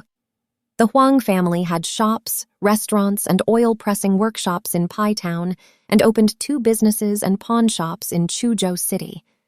Although Huang Yaozhu was from our village since he became the town mayor, his entire family moved to Pai Town. The only one left in the village was his nephew, our village chief. The Huang family had money and guns. If they took a fancy to something from your family, you had to give it to them without saying a word, or you would suffer. My father worked as a long-term laborer in the Huang family since he was young. When he was herding sheep on the mountain, one sheep fell off the cliff and died. Huang Yaozhu whipped him half to death. In the spring of the Jiaxu year, just after the Lantern Festival, a Red Army guerrilla team came down from Pigu Mountain and raided Huang Yaozhu's house overnight. The silver coins they found were several large jars, all distributed to the poor in the 4 townships and 8 villages of Pai Town. If it weren't because Huang Yaozhu had led a militia to Chuzhou City the day before the Red Army arrived, they would have captured and executed him. I heard that the leader of the Red Army guerrilla team was a woman, Huang Yaozhu's niece, the daughter of his second sister. She originally studied in the provincial capital, but somehow became a Red Army member and even led people to raid her uncle's house. I also heard that Huang Yaozhu's youngest son also followed the Red Army guerrilla team to raid their house.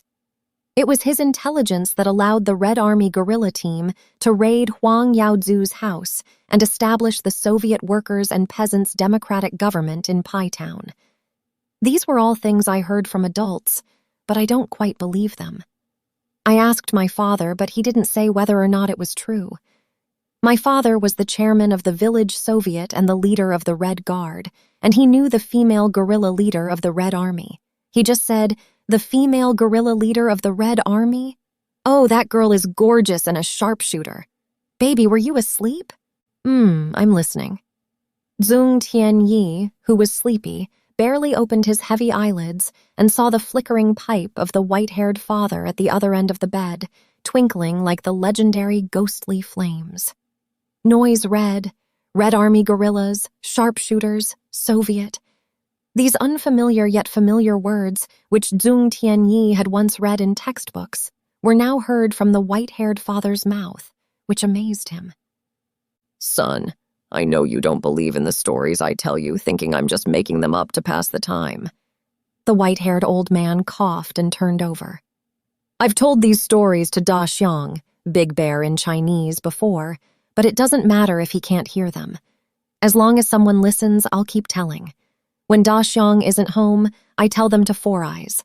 I'm talking about that black dog. Otherwise, in a few years, I will forget it all.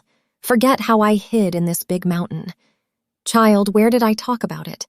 If you don't remember, I'd better start from the beginning, the 23rd winter month of the year Jiaxu, and one more day is the Lesser New Year. From the beginning of the winter months, the entire village began to kill pigs and slaughter sheep. As far as I can remember, people have never been so happy. At that time, our village also set up a Soviet regime. My father became the chairman of the village Soviet and the leader of the Red Guard. My mother was the head of the Women's Committee of the Farmers Association, and even my sister Guihua and I joined the Children's Corps and carried red-tasseled rifles. But no one expected that on that very night, Huang Yaozu would return. He sneaked back with the militia group. During those few days, the major force of the Red Army guerrillas wasn't in Pai Town, and the town Soviet only left a small team of about a dozen people. It was said that Huang Yaozu got the information from his escaped brother and returned. He not only brought a militia group of dozens of people with guns, but also followed a regiment of regular soldiers. Their slogan was, "Bloodbath in Pai Town, root out the weeds." They first occupied Pai Town, killing all the dozen or so Red Army soldiers stationed at the town's Soviet. Then they carried out a series of raids on the surrounding villages, and the Soviet cadres, Red Guards, and their families in each village, even the children, were all killed overnight under Huang Yaozu's gun, including my father and my mother. In the middle of the night that day, when Huang Yaozu's militia came to the village to arrest people, if it weren't for my parents pulling me and my sister Guihua out of bed and hiding them in the cellar where sweet potatoes were stored in the backyard, my life and Guihua's would have been lost. When my father was about to cover the cellar, he told Guihua and me, "Remember, if you have a chance, you must escape and never come back." At that time, my father must have known that both he and my mother were not going to survive. He only wanted to find a way out for Guihua and me. Guihua and I hid in the cellar for a day and a night. It wasn't until the afternoon of the second day that we dared to crawl out of the cellar and walk to the village street. We saw every household closed, and many houses had been burned into ruins, some still smoking. At the entrance of the ancestral hall, militia and regular troops were guarding. The bayonets in the soldiers' hands emitted a pale light under the sun. Several village Soviet cadres were hung on the flagpole, and the third one was my father. His tongue was stretched out, looking very scary. Next to him was my mother, her hair disheveled, her skirt torn in half, and the bloodstains on her chest not yet dried. On the grain field in the center of the village, there was a pile of corpses lying in disarray, including 2 members of the Children's Corps, who were also my best friends, one named Dashuan and the other named Guer. The villagers were either dead or had fled, and no one could be seen. Guihua and I were stunned by the tragic scene in front of us. Sadness and fear made us too weak to cry. I remembered my father's words, "Remember, if you have a chance, You must escape and never come back." There was only one thought in my mind: hurry and escape from this hell on earth. Gradually, the white-haired old man's voice weakened, and he began to snore. Soon, Zhong Tianyi also fell asleep. Apart from the rustling sound of the mountain wind blowing through the roof, the entire world was silent as if it had died. For several days, Zhong Tianyi's mind tangled with the white-haired father's stories. He could not find a clear thread or distinguish truth from fiction. He suspected that the white-haired father had been alone in the deep mountains for too long and had concocted some sensational stories to amuse himself. But what he said was so vivid and lifelike that Zhong Tianyi could almost smell a choking, bloody smell. On another night, the white-haired old man continued to speak. During the winter of the Jiaxu year, Guihua and I fled to Pigu Mountain. At first, we stayed in a cave, but the dampness inside was too heavy, and we were prone to rheumatism after living there for a long time, so we built a thatched hut of our own. We ate wild vegetables, gnawed on tree bark, hunted wild animals, and even stole crops from the mountain villagers. Once I set a trap and caught a bear weighing over 200 pounds. Guihua and I couldn't finish it in a whole winter. Thanks to this big bear, Guihua and I survived that cold winter. A few years later, I wanted to go back to Pai Town and the village to inquire about the situation. But just as I descended to the foot of the mountain, I saw a squad of soldiers coming from afar. They wore helmets, with the leader holding a flag with a medicinal emblem. In the middle, an officer rode a tall horse with a saber hanging at his waist, and he was talking jumbledly. They rushed into a village at the foot of the mountain like wolves and tigers, killing anyone they saw and robbing everything they found. Many houses were set on fire, and cries of pain and wailing echoed one after another, just like what happened in our village a few years ago. However, the soldiers holding the medicinal flag didn't seem to be Huang Yaozu's team. As I was at a loss, several villagers escaped from the village. I went up to stop a person not much older than me and asked, "Brother, were these soldiers Huang Yaozu's team?" The person said breathlessly, "What Huang Yaozu, Wu Yaozu? Those were devils." "Devils? Who were they?" "Devils are Japanese soldiers." The person glared at me impatiently. "You don't even know Japanese soldiers? Were you human or a ghost?" Without waiting for my answer, he hurriedly ran into the mountains and stopped a few steps later to advise me, "Brother, you should also escape quickly. Don't lose your life in confusion." Then he disappeared into the mountain forest. I also quickly fled the village. Since then, I have never dared to go down the mountain again and have given up the idea of returning home. Soon, I lived with Guihua like a couple. There was no way out. Our family has been passed down for 3 generations, and I couldn't let the ancestral lineage end with me. After more than a year, Guihua gave birth to a baby boy. I still remember the bear that helped Guihua and me survive the harsh winter, so I named my son Da Xiong. The Da Xiong grew up to 2 years old but still couldn't speak. Another year passed, and Guihua gave birth to a boy again, whom I named Shou Xiong, Little Bear in Chinese. Shou Xiong also couldn't speak until he was over 2 years old. Faced with these 2 mute sons who couldn't speak, my heart turned cold, but I didn't give up hope. I thought of how I must at least get Guihua to give me a son with clear ears and bright eyes, or if not, a daughter, so that they could grow up to continue the family lineage. To get Guihua to continue giving me children, I worked from dawn till dusk every day. At that time, I had cleared a barren patch of land in the valley not far from the thatched hut, and using seeds stolen from the crops, I planted corn, soybeans, and sorghum. In a year, it was enough to feed my entire family. Soon after, Guihua became pregnant again. Looking at her slightly swollen belly, new hope ignited in my heart. But just after the Dragon Boat Festival that year, while working in the field, I saw people fleeing from the mountains. They saw me and said, "The devils have swept the plains, and they will also enter the mountains to sweep. Don't plant the land anymore. Escape quickly." I had already fled to the mountains for so long. Where could I go? It was a blessing or a curse. If it was a curse, there was no escaping it. Let's leave it to fate. A few days later, a large group of gunmen appeared in the Peak Mountain area, just like the team I saw last time, holding bandage flags and wearing helmets. I knew their name: Devils, Japanese soldiers. The number of times the Devils entered the mountains to sweep increased day by day, and I felt increasingly uneasy. That day, I was about to go to the field to work with a hoe, but just as I stepped out, I saw a group of Devils emerging from the woods not far away, heading straight for my thatched hut. I quickly turned back and went inside, asking Gui Hua to lie on the bed with a quilt around her. I hid Da Xiong and Xiao Xiong under the bed, and to prevent them from making any noise, I used 2 pieces of rag to cover their mouths. Just as I finished all this, the Devils rushed into the house. They rattled their gun bolts and spoke in gibberish, which I couldn't understand. Strangely, facing those dark gun barrels and shining bayonets, I wasn't afraid at all, but instead stared at them boldly. I just wanted to see what the Devils looked like. I saw that apart from being short and having short legs, they were no different from the gunmen in Huang Yaozu's team. They all had a ferocious appearance, resembling little devils who had escaped from hell specifically to take human lives for the king of hell.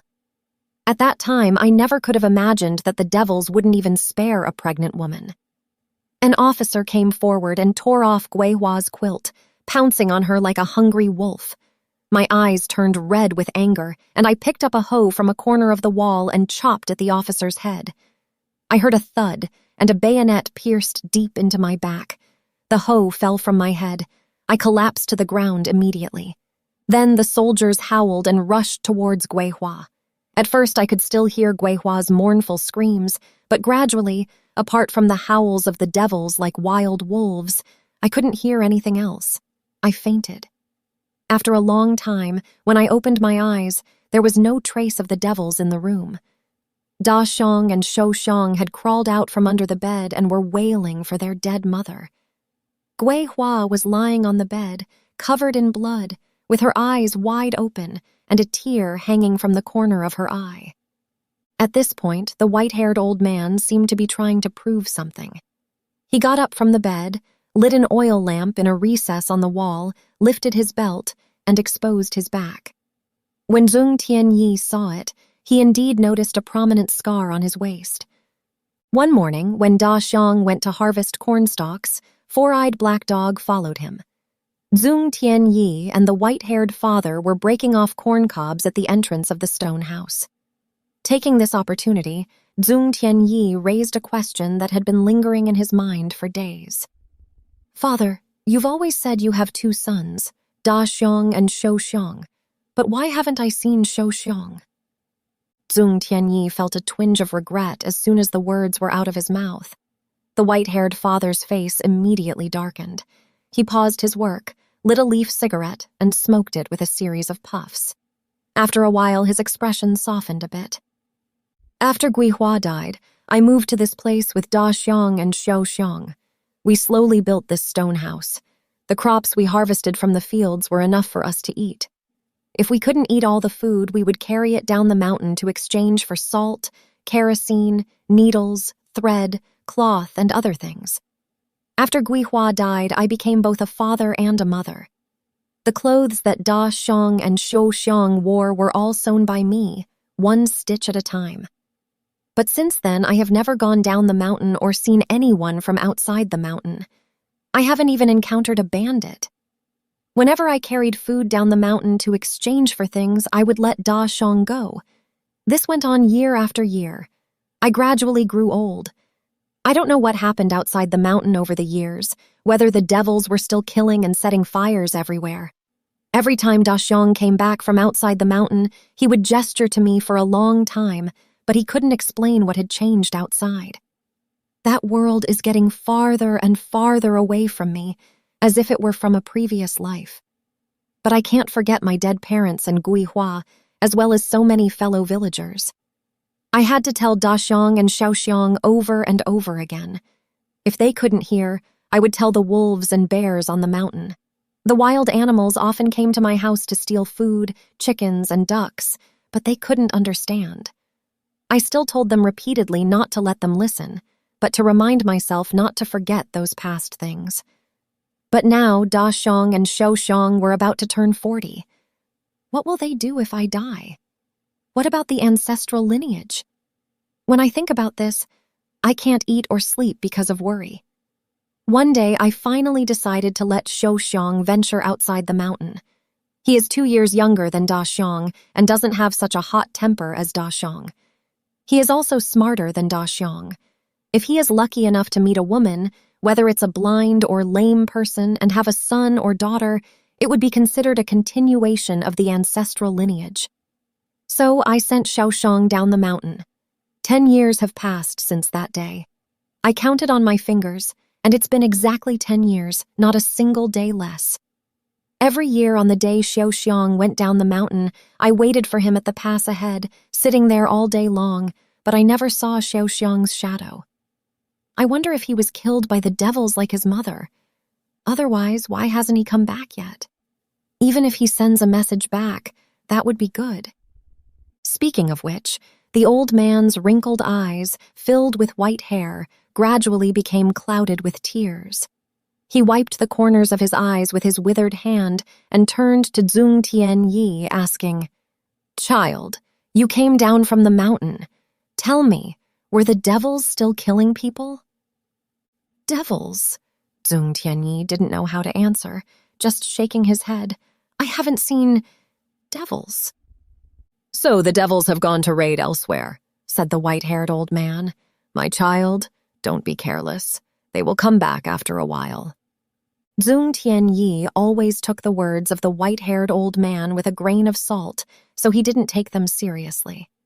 A few days later, after helping Da Xiong sow wheat in the field and working for the entire morning, he returned to the stone house and saw 2 strangers talking to the white-haired old man at the door. Each of them was carrying a tripod with a lens, and one of them was wearing glasses. Their attire showed that they came from outside the mountain. Zhong Tianyi felt that the scene looked somewhat familiar. After careful consideration, he realized it resembled the camera Dewey often wore around his neck. He immediately became wary and asked the white-haired old man in a low voice what they were doing. Perhaps because they hadn't been in contact with outsiders for many years, the white-haired old man was a bit nervous and said they had come to beg for water but knew nothing else. Those 2 people seemed very interested in Zhong Tianyi. One of them, who wore glasses, even tried to converse with him. Zhong Tianyi ignored him and instead asked coldly, "What do you do?" "Oh, the Pigu mountain area is going to build the Chuba Highway, which connects Chuzhou and Bazhou. We were here to survey the terrain," said the person wearing glasses. "Once the survey is completed, a large team will move in and this quiet mountainous area will become bustling." Zhong Tianyi was skeptical of what he said. After drinking the water, the 2 men left with the tripod on their backs. That night, unusually, the white-haired old man didn't tell stories. Instead, he repeatedly asked Zhong Tianyi what those 2 men were doing during the day and whether the tripod they carried on their shoulders was a weapon for killing people. "Child, were they from the same team as the Japanese and Huang Yaozu's team?" "No," Zhong Tianyi replied decisively. The white-haired old man let out an "oh," and soon fell into a snore. Zhong Tianyi, however, had no intention of sleeping. He recalled the words many troops were about to enter, uttered by someone during the day, and a sudden thought popped into his mind. Could they be searching the mountain? He felt that the stone house was no longer safe. The following day, upon waking up, the white-haired old man discovered that Zhong Tianyi, sleeping on the other side of the bed, had disappeared. 3. Redstone Valley. After leaving the white-haired old man and the mute Da Xiong, Zhong Tianyi kept heading south along the continuous Pigu mountain range opposite Pai Town. He couldn't remember how many mountains he had climbed. He had worn his Jifeng sneakers to shreds, and several blisters had developed on his soles. He simply threw away the sneakers and, following the instructions of the white-haired old man, wove a pair of leather shoes from tree bark, tied them on his feet, and continued walking. A few days later, Zhong Tianyi arrived at a place called Redstone Valley. Judging from the mountain terrain, he had already left the central peak of the Pigu mountain range. Compared to the area around the stone houses, the mountains here were much lower, barely rising to hills. The vegetation was not as lush as on the central peak, with sparse trees on the hills, revealing ochre-red rocks and soil scattered here and there. They looked like burned, fragmented flags from afar, reminding Zhong Tianyi of the Dangxia landform his geography teacher had mentioned. The houses people lived in differed from those in Pigu town. They made the windbreak walls of each house from red stone blocks, the houses featuring pointed, tall, and steep roofs with slightly upturned corners, like an eagle poised to fly. When Zhong Tianyi walked into the village, it was early morning. The sun had just risen, and the morning glow adorned the surrounding mountains with golden edges. The mist had not yet dissipated, and the village resembled a shy Niangzi, revealing half of its face, while the rest was obscured and hidden within the vast, misty veil. Just as Zhong Tianyi reached the village's entrance, a small black dog suddenly emerged from the thick fog and pounced on him without making a sound. Zhong Tianyi couldn't dodge in time, and the little black dog tore his pants, causing him to stumble and fall to the ground. In panic, he saw two conspicuous white patches of fur under the little black dog's eyes, making it look like it had 4 eyes. For a moment, Zhong Tianyi thought it was the 4-eyed dog of the white-haired old man. Could it be that the 4-eyed dog had been following me these days? A layer of cold sweat broke out on his spine, but upon closer inspection, it wasn't right. The 4-eyed dog of the white-haired old man had long legs and a broad back, making it tall and powerful. When it attacked, its ears stood upright, and its eyes widened, resembling a black clouded leopard. However, this little black dog had 4 short legs, and its ears drooped softly, resembling a black goat without horns. The little black dog barked at the fallen Zhong Tianyi, opening its front paws and about to launch a second attack when a crisp voice called out, "Tiger, come back!" The voice was not loud, but it sounded like an irresistible command. The little black dog obediently retracted its 2 paws at the sound. Zhong Tianyi turned around and saw a red figure emerging from the white fog. Dawn's glow bathed the sun-facing person, making them appear like a burning flame. As the figure stepped out of the mist, Zhong Tianyi realized it was a woman in a red dress carrying a basket on her back. She wore a red jacket, pants, and even shoes on her feet. "Little brother, were you scared?" the woman in red asked with concern, extending her hand. Zhong Tianyi hesitated for a moment, then extended his hand and held hers. With a gentle push, Zhong Tianyi stood up from the ground. Zhong Tianyi felt his hand being pinched painfully. He never expected a woman's hand to be so strong. He withdrew his hand awkwardly, blushing slightly. The woman in red didn't notice Zhong Tianyi's expression at all. She generously patted the dust off his body and casually picked off a few grass clippings. They were stuck on him when he slept on the grass in the mountain last night. "Little brother, look at how dirty you are. You must have traveled a lot of night roads, right?" The accent of the woman in red sounded somewhat unfamiliar. She was around 20 years old with a rosy, round face resembling a ripe big apple. Coupled with the pantsuit and the red headband in her hair, she looked red from head to toe. At first glance, she really resembled Li Tianmei from the model opera The Red Lantern. Seeing Zhong Tianyi stealing glances at her, the woman in red burst out laughing, showing no sign of shyness. Instead, she looked at him with a generous demeanor, her long eyelashes fluttering like butterfly wings. She exclaimed, "Little brother, why do I feel so familiar with you? Have you visited our village before?" "This is the first time I've been to such a far place since I was born," Zhong Tianyi muttered. "That's strange," the woman in red muttered to herself, her gaze still fixed on Zhong Tianyi. "Little brother, where were you from?" Zhong Tianyi didn't answer. "Oh, you're from Chuzhou, right?" the woman in red said, her black eyes rolling around. "The person I spoke to last time talked just like you." "Who were you talking about?" Zhong Tianyi was a bit confused. The woman in red didn't answer but asked Zhong Tianyi with concern, "Little brother, where were you going? Were you hungry? Come to my house for some food before you continue on your journey. I still have some left from the meal I made for the miners, enough for 2 people." Hearing the woman in red calling him little brother repeatedly, in a tone reminiscent of an elder sister to her younger brother, Zhong Tianyi's heart fluttered. "My house is just at the west entrance of the village, a few steps away," said the woman in red. Without waiting for Zhong Tianyi's response, she carried her basket and walked straight ahead. Zhong Tianyi hesitated momentarily, followed the woman in red, and walked towards the village. Quick as the wind, the woman in red hurried, forcing Zhong Tianyi into a jog to stay beside her.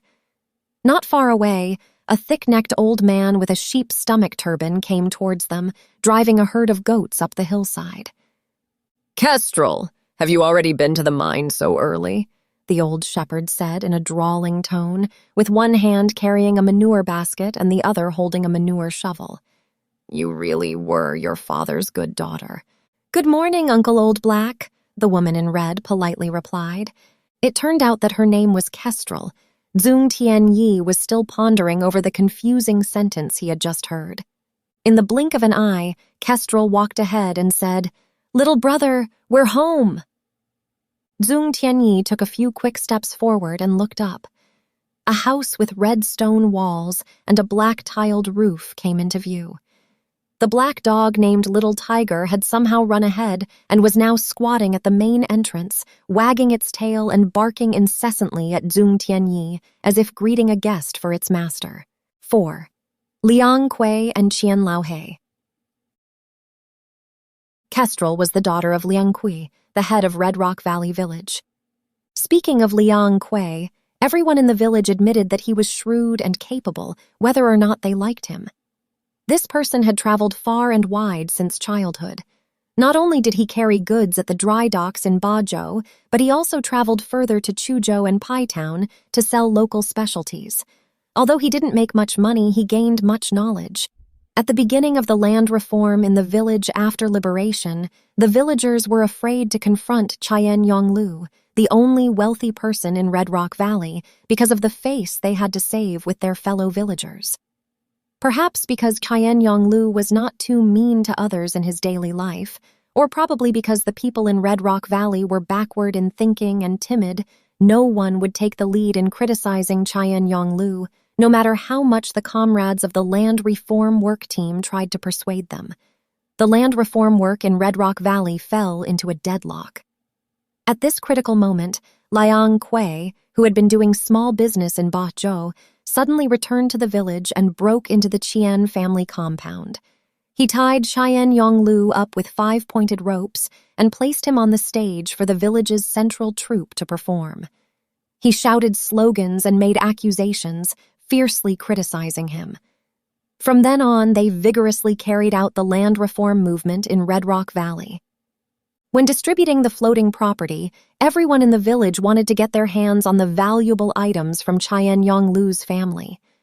Some even fought head over head for the floating property, while Liang sat on the side, smoking his leaf tobacco and watching the scene with amusement. The comrades of the work team felt that Liang was a meritorious contributor to the land reform and should not be mistreated when distributing the floating property. They wanted to give him the self-ringing bell from Qian Yonglu's family, which was said to be a German product. Qian Xiaohei, Qian Yonglu's cousin, was clinging to the self-sounding bell, shouting, "My third uncle bought this from Chuzhou City for 100 silver dollars. Under no circumstances can I give it to you." Although Qian Xiaohei was Qian Yonglu's nephew of the same family, he benefited little from his uncle. He only earned some money by driving the carriage for the Qian family. If there were cargo, he would earn more. If not, he would earn less or even no money. Now that Qian Yonglu had fallen, he couldn't hold back and joined the fray to seize the plunder. Qian Xiaohei was always arrogant because he knew Qian Yonglu was his third uncle. He believed that his failure to achieve the same success as Qian Yonglu was not due to his lack of ability, but rather bad luck. Therefore, he looked down on everyone except Qian Yonglu and did not underestimate Liang. In terms of age, Qian Laohei was 1 year older than Liang, and the two families were neighbors, growing up together as childhood friends. In his eyes, Liang had an inexplicable ferocity since childhood. Whether fighting, climbing trees to dig out bird nests, or going up the mountain to cut firewood and chase rabbits, he had never gained the upper hand over Liang. The same was true when they grew up. Whenever he saw Liang returning from the mountains and bragging to a group of village youths crowding around him about the various western sights he had seen outside, Qian Laohei's jealousy would surge. Now, when he saw the comrades of the work team about to give the self-ringing bell to Liang, he could no longer bear it. That self-ringing bell was the most valuable thing he had helped Qian Yonglu buy back from Chuzhou City, and he would not let it fall into Liang Kuei's hands under any circumstances. To Chen Xiaohei's surprise, Liang Kui didn't want the self-sounding bell. "I don't want it," he said, pulling out the copper pipe from his mouth and shaking his head. "Give it to Xiaohei. I want nothing." After saying that, he ignored Qian Xiaohei and slowly walked away from the wealth distribution. Liang Kuei's attitude surprised those present and the work team's comrades. Only Qian Xiaohei was full of doubts, believing that, given Liang Kuei's character, he couldn't take such an enormous loss with his eyes wide open. He must have had ulterior motives and other plans. As expected, shortly after the division of the accidental wealth, a rumor spread in the village that Liang Kui had married a servant girl named Ying Zhu from Qian Yonglu's family as his wife. Qian Yonglu also purchased Ying Zhu for $100 silver from the theater in Bahzhou City. She looked like a budding flower, and when the villagers first saw her, they all thought she was a fairy descending to earth. Qian Yonglu originally planned to buy her as a concubine, but his wife adamantly opposed this plan. Qian Yonglu had no choice but to do her a favor and give her to his wife as a servant girl. Qian Xiaohei also played a role in the idea of Ying Zhu. Every time he went to the Qian family to handle affairs, his eyes would glaze over, and his feet would be unable to move whenever he saw Ying Zhu. Unfortunately, he was already married then, and his third aunt, Qian Yonglu's wife, had arranged the marriage. His wife had a hair lip, but she was Qian Yonglu's wife's niece. Even though Qian Xiaohei was reluctant, he dared not disrespect Qian Yonglu and his wife's faces. Besides, his hair-lipped wife was also from a wealthy family and brought a considerable dowry. Since then, Qian Xiaohei had given up on Ying Zhu, but whenever he sees her, he still can't help but feel flustered and distracted. Upon hearing the news that Liang Kui had married Ying Zhu, Qian Xiaohei couldn't help but suddenly understand. Liang Kui wasn't just trying to impress himself. It turned out that he had such a plan up his sleeve. A sound wave of jealousy surged up in his heart again, but amidst the jealousy, he had to admire Liang Kui at the core.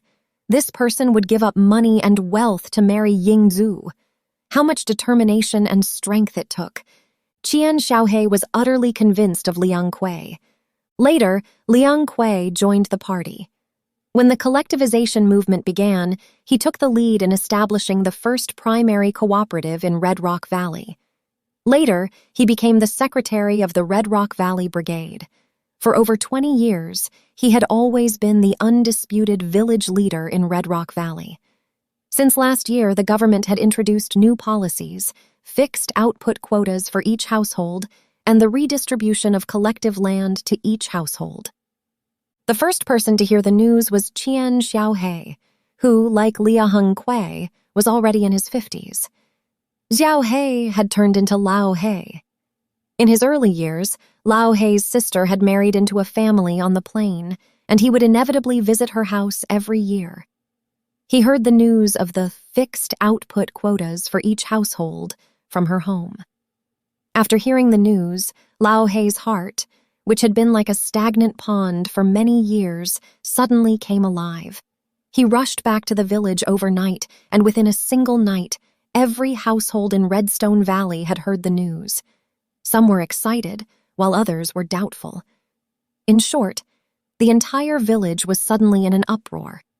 Under Laohei's leadership, a group of people flocked to the head of the village, Liang Kuei's house, forcing him to answer if such a policy existed.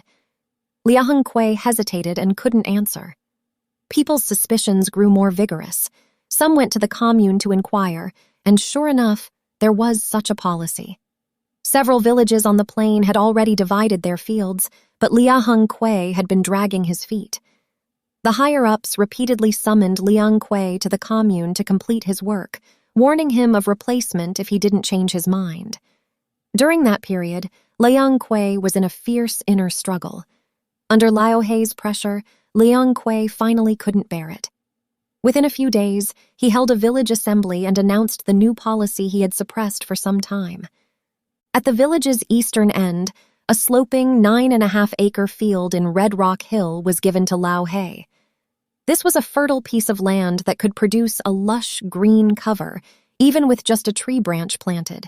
His long-dead landlord, Uncle Qian Yonglu, had spent $50 silver on this land. During those days, Laohei would wake up laughing even when asleep. When he walked down the village street during the day, his short and thick neck, which was always tucked into his shoulder girdle, would stand tall like a goose, and his once hunched back would straighten up. Having lived to this age, when had he ever had such a moment of standing tall and proud? Never. He answered his question, feeling that after decades of being a wimp, he could finally hold his head high and exhale with pride today. Although Liang Kui still holds a prominent position in the village, his words and actions were no longer as influential as before. No one could stop a person from experiencing good luck in life, but similarly, no one could prevent bad luck from striking. Liang Kui's misfortune began more than a decade ago when his wife, Yingzhu, passed away. That year, Liang Kui responded to the call to learning from Dazhai in agriculture and set a goal to double the grain output of Red Rock Valley within 3 years. Learning from Dazhai, he built terraces on the mountain and mobilized the entire village, including men, women, and children, to take turns going up the hill to build terraces regardless of the season or time of day. That summer, a catastrophic mountain flood broke out in Red Rock Valley. The flood seemed to have descended from the sky. That day, Liang Kui's wife, Yingzhu, led a group of women building terraces on Red Rock Hill in the village's west. Yingzhu was the leader of the women's team, and she always followed Liang Kui like a shadow. Naturally, she would not fall behind in building terraces. The roaring mudslide swept Yingzhu and several women away when the flood hit, leaving them no time to dodge. That year, Liang Kui and Yingzhu's daughter Kestrel had just turned 10. Later, the terraces in Red Rock Valley were successfully built, and the grain output doubled as expected. However, Liang Kui's face never showed a hint of a smile. Since his wife Yingzhu's death, the village leader seemed to have become a different person. When the household contract responsibility system was implemented, Liang Kui could have allocated himself several acres of good farmland. However, he rejected the responsibility for the farmland assigned to him through a lottery, preferring the abandoned small coal mine he had acquired through his team's enterprise a few years ago.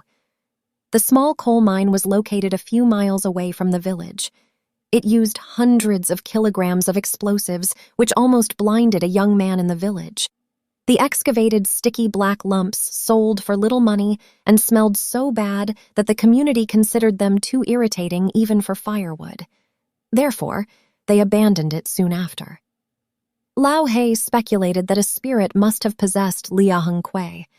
However, recalling his experiences in his youth, he felt uneasy. As the saying goes, even if the camel falls, its frame remains standing.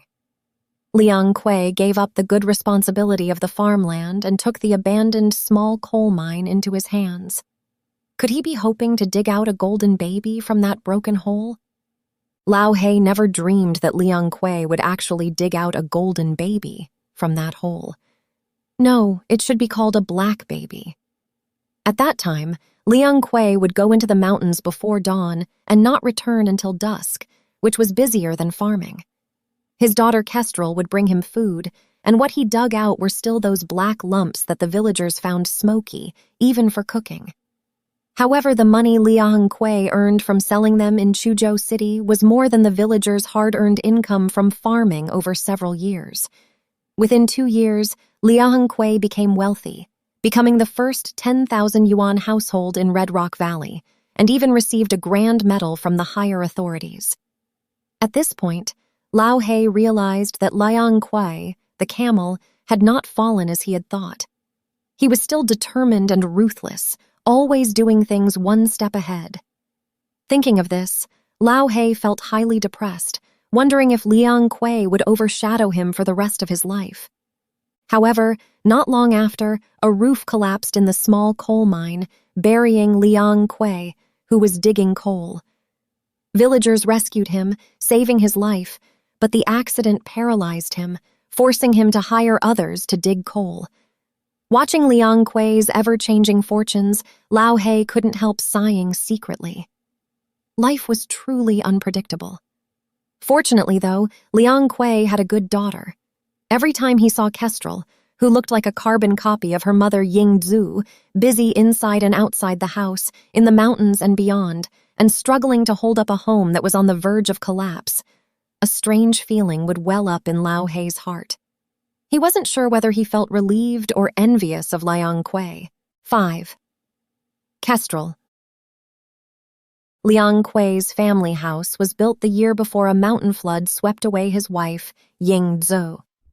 On the day of the beam installation, Liang Kui went to the supply and marketing cooperative to buy 2 strings of firecrackers with 1,000 bangs and 5 pounds of candies. The deafening sound of firecrackers and the clamor of children fighting for candies lasted for a long time, filling the entire courtyard with people who came to watch the fun and celebrate. Since the land reform, Liang Kui had served as the village leader in Red Rock Valley for over 2 decades, dedicating himself entirely to the collective affairs. This was the first time he had hosted such a grand event for his family. When he married the servant girl Yingzhu from the landlord Qian Yonglu, it wasn't as grand as this. Of course, grand event was just a way of saying it. For those who came to congratulate him, Liang Kui not only didn't accept any gifts, but also gave away quite a few cigarettes and candies. His wife, Yingzhu, privately complained to him that everyone else who built a house made a lot of money, but he was still giving things away. Liang Kui smiled and said, "If I have to give things away, then give them away. Who asked me to be the village leader and a party member? To forge iron, one must be strong oneself. I absolutely cannot take advantage of others." Liang Kui wasn't just talking big. If it weren't for his own excellent abilities during the 4 cleanups, social education, and the Cultural Revolution, there were many challenges and obstacles, and each one was enough to cause the higher authorities to remove him as the village leader. His parents built Liang Kui's old house before the land reform. Over the past few decades, villagers renovated and replaced most houses, but Liang Kui's remained unchanged. Every time it rained, water dripped everywhere, and cracks had appeared on both gable walls. In winter, the north wind howled through the house, and his wife had scolded him countless times about it. But Liang Kui just could not decide. At that time, the commune leader came to inspect the work in Redstone Valley and passed by Liang Kui's house. He went in to take a rest. Seeing the state of the house, the leader scolded him, "Lao Liang, your house is a disgrace to the entire village. It's time to build a new one. If I see you still haven't built a new house next time, I won't hesitate to remove you from your position as branch secretary." However, no one could have predicted that less than a year after Liang Kui built his new house, a mountain flood swept away his wife Yingzhu, and her body was found several miles away at the foot of the mountain. 10 years had flown by, and Liang Kui had aged. His straight back had bent. However, Liang Kui remained a tough man. Since implementing the household responsibility system, he had had little to do with public affairs. He had taken on the small coal mine that no one in the village cared for.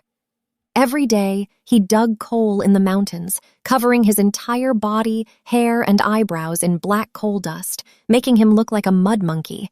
The villagers never expected that within a year, Laohei would become the first 10,000 yuan household in Red Rock Valley by mining and selling coal. What they never imagined was that just a few days after Liang became a 10,000 yuan household, the small coal mine collapsed, burying him inside. Although he miraculously survived, the collapse left him disabled and incapacitated. After Liang became paralyzed, the family's affairs fell on the shoulders of his daughter, Kestrel.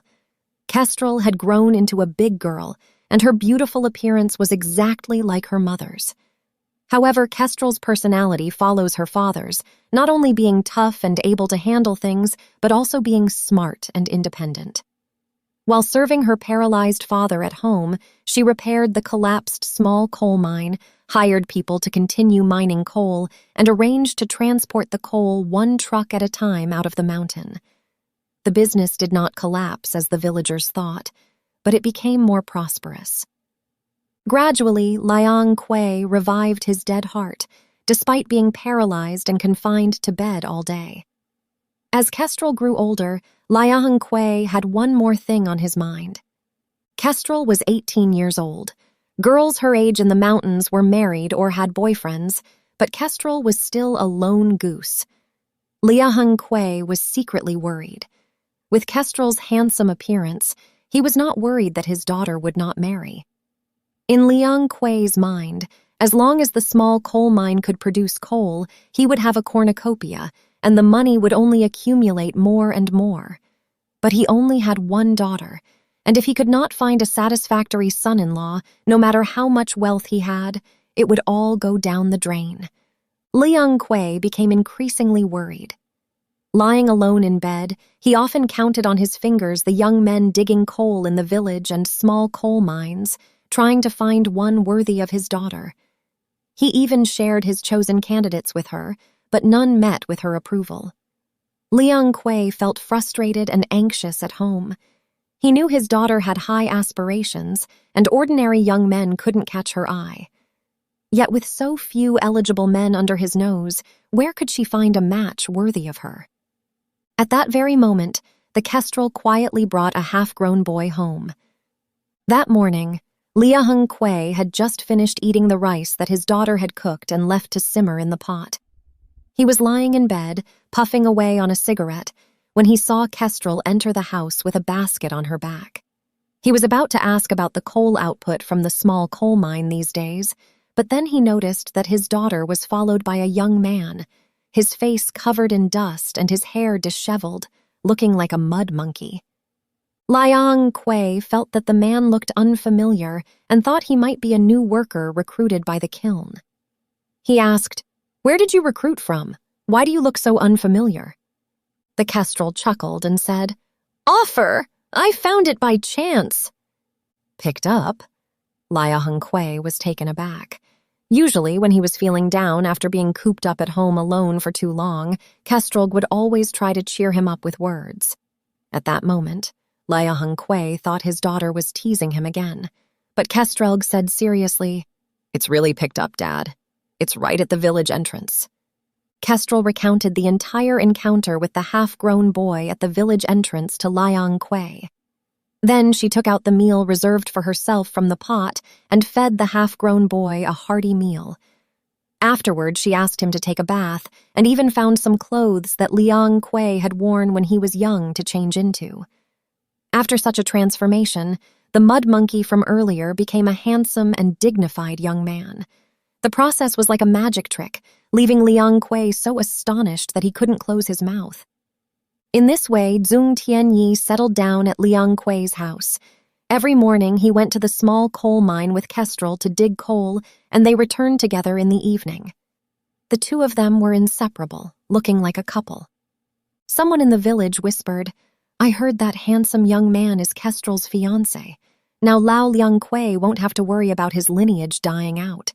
Some people said, "The young man is indeed handsome, so Kestrel was just picking and choosing to find a pretty face."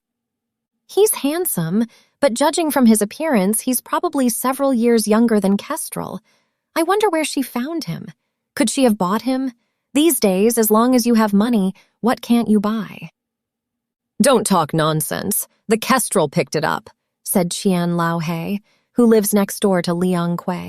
"I saw it clearly at the village entrance that day." When these words reached Liang Kuei's ears, he felt somewhat embarrassed.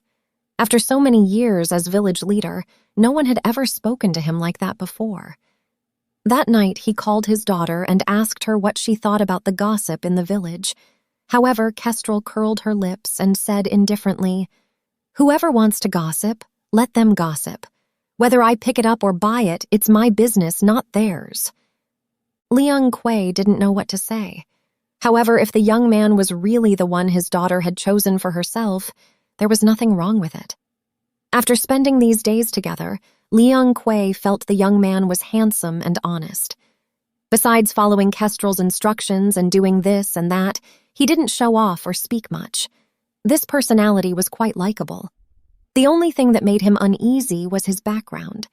Until now, Liang Kui knew nothing about Zhong Tianyi, except that he was a young man a few years younger than Kestrel. He had asked Kestrel several times, but his daughter didn't take it seriously. "Who cares? It's better to have a real person before you, regardless of background." Once, my daughter asked him in a mysterious tone, "Dad, do you think Zhong Tianyi looks like a person?" "Like who?" Liang Kui exclaimed in surprise. "A person came to our village before and even had a meal at our house." With his daughter's reminder, Liang Kui suddenly recalled the incident. It happened over a decade ago when his wife, Yingzhu, was still alive. Around 30 years old, a young man suddenly arrived in the village. He wore glasses, was gentle and refined, resembling a city dweller, and spoke with a foreign accent. That day, 2 militiamen brought him to Liang Kui's house, saying that this person had been acting suspiciously and peeping around the village entrance. After asking a few questions, Liang Kui didn't think he seemed like a bad person. Yingzhu even invited him to stay for a meal. After the meal, the man left. At that time, Kestrel was probably not even 10 years old. Liang Kui had long forgotten about this incident, and he never expected his daughter to remember it so clearly. "Oh, I remember now." Before Liang Kui could finish speaking, Kestrel suddenly asked, "Dad, do you think Zhong Tianyi looks like that person?" Liang Kui shook his head and said, "I don't remember. Not a single thing." However, from that day on, Liang Kui realized that his daughter was not acting impulsively, but had truly made up her mind about her lifelong commitment. With this realization, he felt much more at ease. 6. Return to Pi Town. It was already several years later when Zhong Tianyi returned to Pi Town. At this point, Zhong Tianyi had fully grown into an adult. With his brown hair slightly curly naturally and wearing sunglasses, he looked quite striking as he walked down the streets of Pi Town, dressed in a dark blue suit that didn't quite fit him, just like the cadres and businessmen who were just starting to become popular during that period. For Zhong Tianyi, Pi Town had become somewhat unfamiliar. First, they replaced the tun trees on both sides of the streets with newly sprouted sycamore trees. Then they replaced the original stone roads with cement roads, and the pedestrians on the streets wore colorful clothing, much richer and more fashionable than before. The primary school in Pi Town had also built a new school gate. Zhong Tianyi almost didn't recognize it. The Pi Town Middle School, which used to face the primary school across the street, had moved to a new location at the eastern end of the town. Zhong Tianyi was hesitating at the primary school entrance when Uncle Lei, the gatekeeper, limped out of the gatehouse. When asked who he was looking for, Zhong Tianyi took off his sunglasses, bowed respectfully to Uncle Lei, and said, "Uncle Lei, don't you recognize me?" Uncle Lei sized him up and exclaimed, "Oh my, isn't this Zhong Tianyi?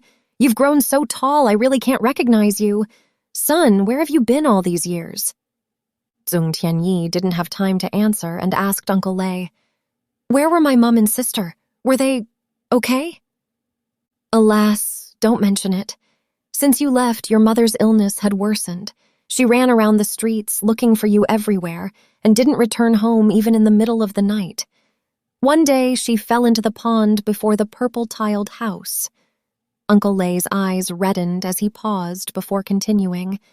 After your mother died, someone reported Principal Gong.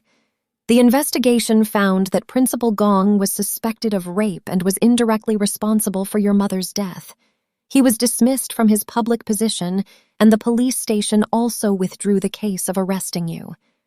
What about my sister? Zhong Tianyi asked eagerly. Your sister, Uncle Lei said. Soon after your mother passed away, 2 people came from the provincial city, claiming to be your maternal grandparents. After discussing this with the school leaders, they said they wanted to take her to the provincial city to attend school. After all, she's still a child. How can she manage alone? Zhong Tianyi interrupted Uncle Lei. My grandparents… No, didn't my sister say anything when she left? Uncle Lei let out an, oh, as if he had just remembered something. They left you a letter when they left, saying that if you come back, they want you to find them at the address written in the letter. As Uncle Lei spoke, he limped into the gatehouse and came out with a crumpled envelope in his hand. After reading the letter, Zhong Tianyi didn't speak for a while. That day, Zhong Tianyi spent the entire afternoon in the deserted purple tile house. When he walked out of the school gate, Mr. Lei noticed his red eyes and traces of tears on his face and couldn't help but sigh, alas, poor child. The next day, Zhong Tianyi went to Pai Town Middle School at the eastern end of the town. At the entrance of the middle school, Zhong Tianyi saw students in school uniforms coming in and out, with unfamiliar faces that looked so bright, reminding him of the scene when he was studying there a few years ago. Suddenly, among the students, Zhong Tianyi spotted a familiar face and blurted out, Ba Dong! Ba Dong stopped at the sound and also saw Zhong Tianyi. After a moment of stunned silence, he recognized him.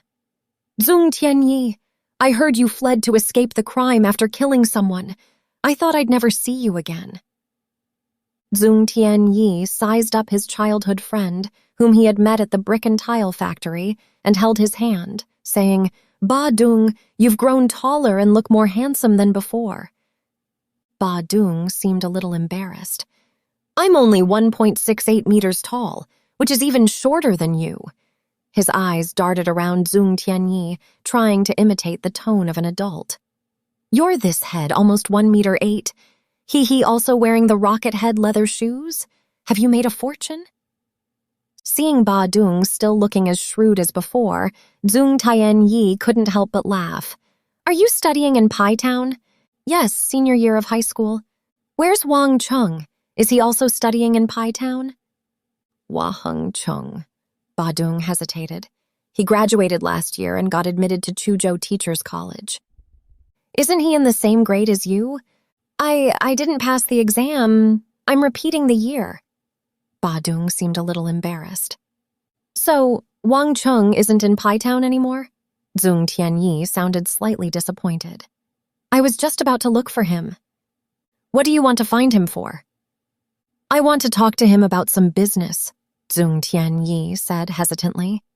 No, actually, I want to talk to his father. What kind of business were we talking about? Ba Dong's eyes lit up when he heard the word business. Isn't Wang Cheng's father the director of the brick and tile factory? Zhong Tianyi hesitated and said, I want to do some coal business with him. So you've really made a fortune, Ba Dong exclaimed excitedly. However, you've got the wrong person when you're looking for Wang Cheng and his father. Why? Wang Cheng is just a bookworm now. He knows nothing but reading. Besides, his father hasn't been the factory director for a long time. What's the use of asking him? Zhong Tianyi remained silent, recalling the scenes of Ba Dong and Wang Cheng arguing whenever they met in the past. If I'm not mistaken, you want to sell coal to brick and tile factories, right? Ba Dong assumed a businesslike demeanor. You don't need to look elsewhere for this. Just come to me. To you? Zhong Tian was half believing and half doubting. Yes, my dad is now the director of a brick and tile factory. Isn't asking me the same as asking my dad? Ba Dung patted his chest and said, Many coal merchants ask my dad. I understand the tricks of the trade. I didn't expect you to have such a good business mind. Zhong Tianyi's gaze lingered on Ba Dong's face for about half a minute. All right, I'll rely on you. After all, we're friends. He affectionately put his arm around Ba Dong's shoulder, and the last sentence was clearly laced with praise and even flattery. Of course, my dad said I was born to be a businessman, not cut out for studying, Ba Dong said with no modesty. Zhong Tianyi thought, It seems I struck the right note by accident, finding the right person. While staying in Pai Town for 2 days, Zhong Tianyi never found the Baozhong Clinic. The original Pai Town Health Center had built a new building, and the faces of the doctors and nurses were all unfamiliar to Zhong Tianyi. He asked several people before hearing a bit of news. Shortly after he escaped into Pigu Mountain, a tuberculosis patient suddenly died after taking the medicine from the Baozhong Clinic. The patient's family filed a lawsuit against Dr. Wu, and after an investigation, the authorities closed down the Baozhong Clinic. Some said authorities arrested Dr. Wu. Others said he fled to avoid prosecution. Zhong Tianyi had initially intended to inquire about Du Wei's whereabouts, but the words died on his lips.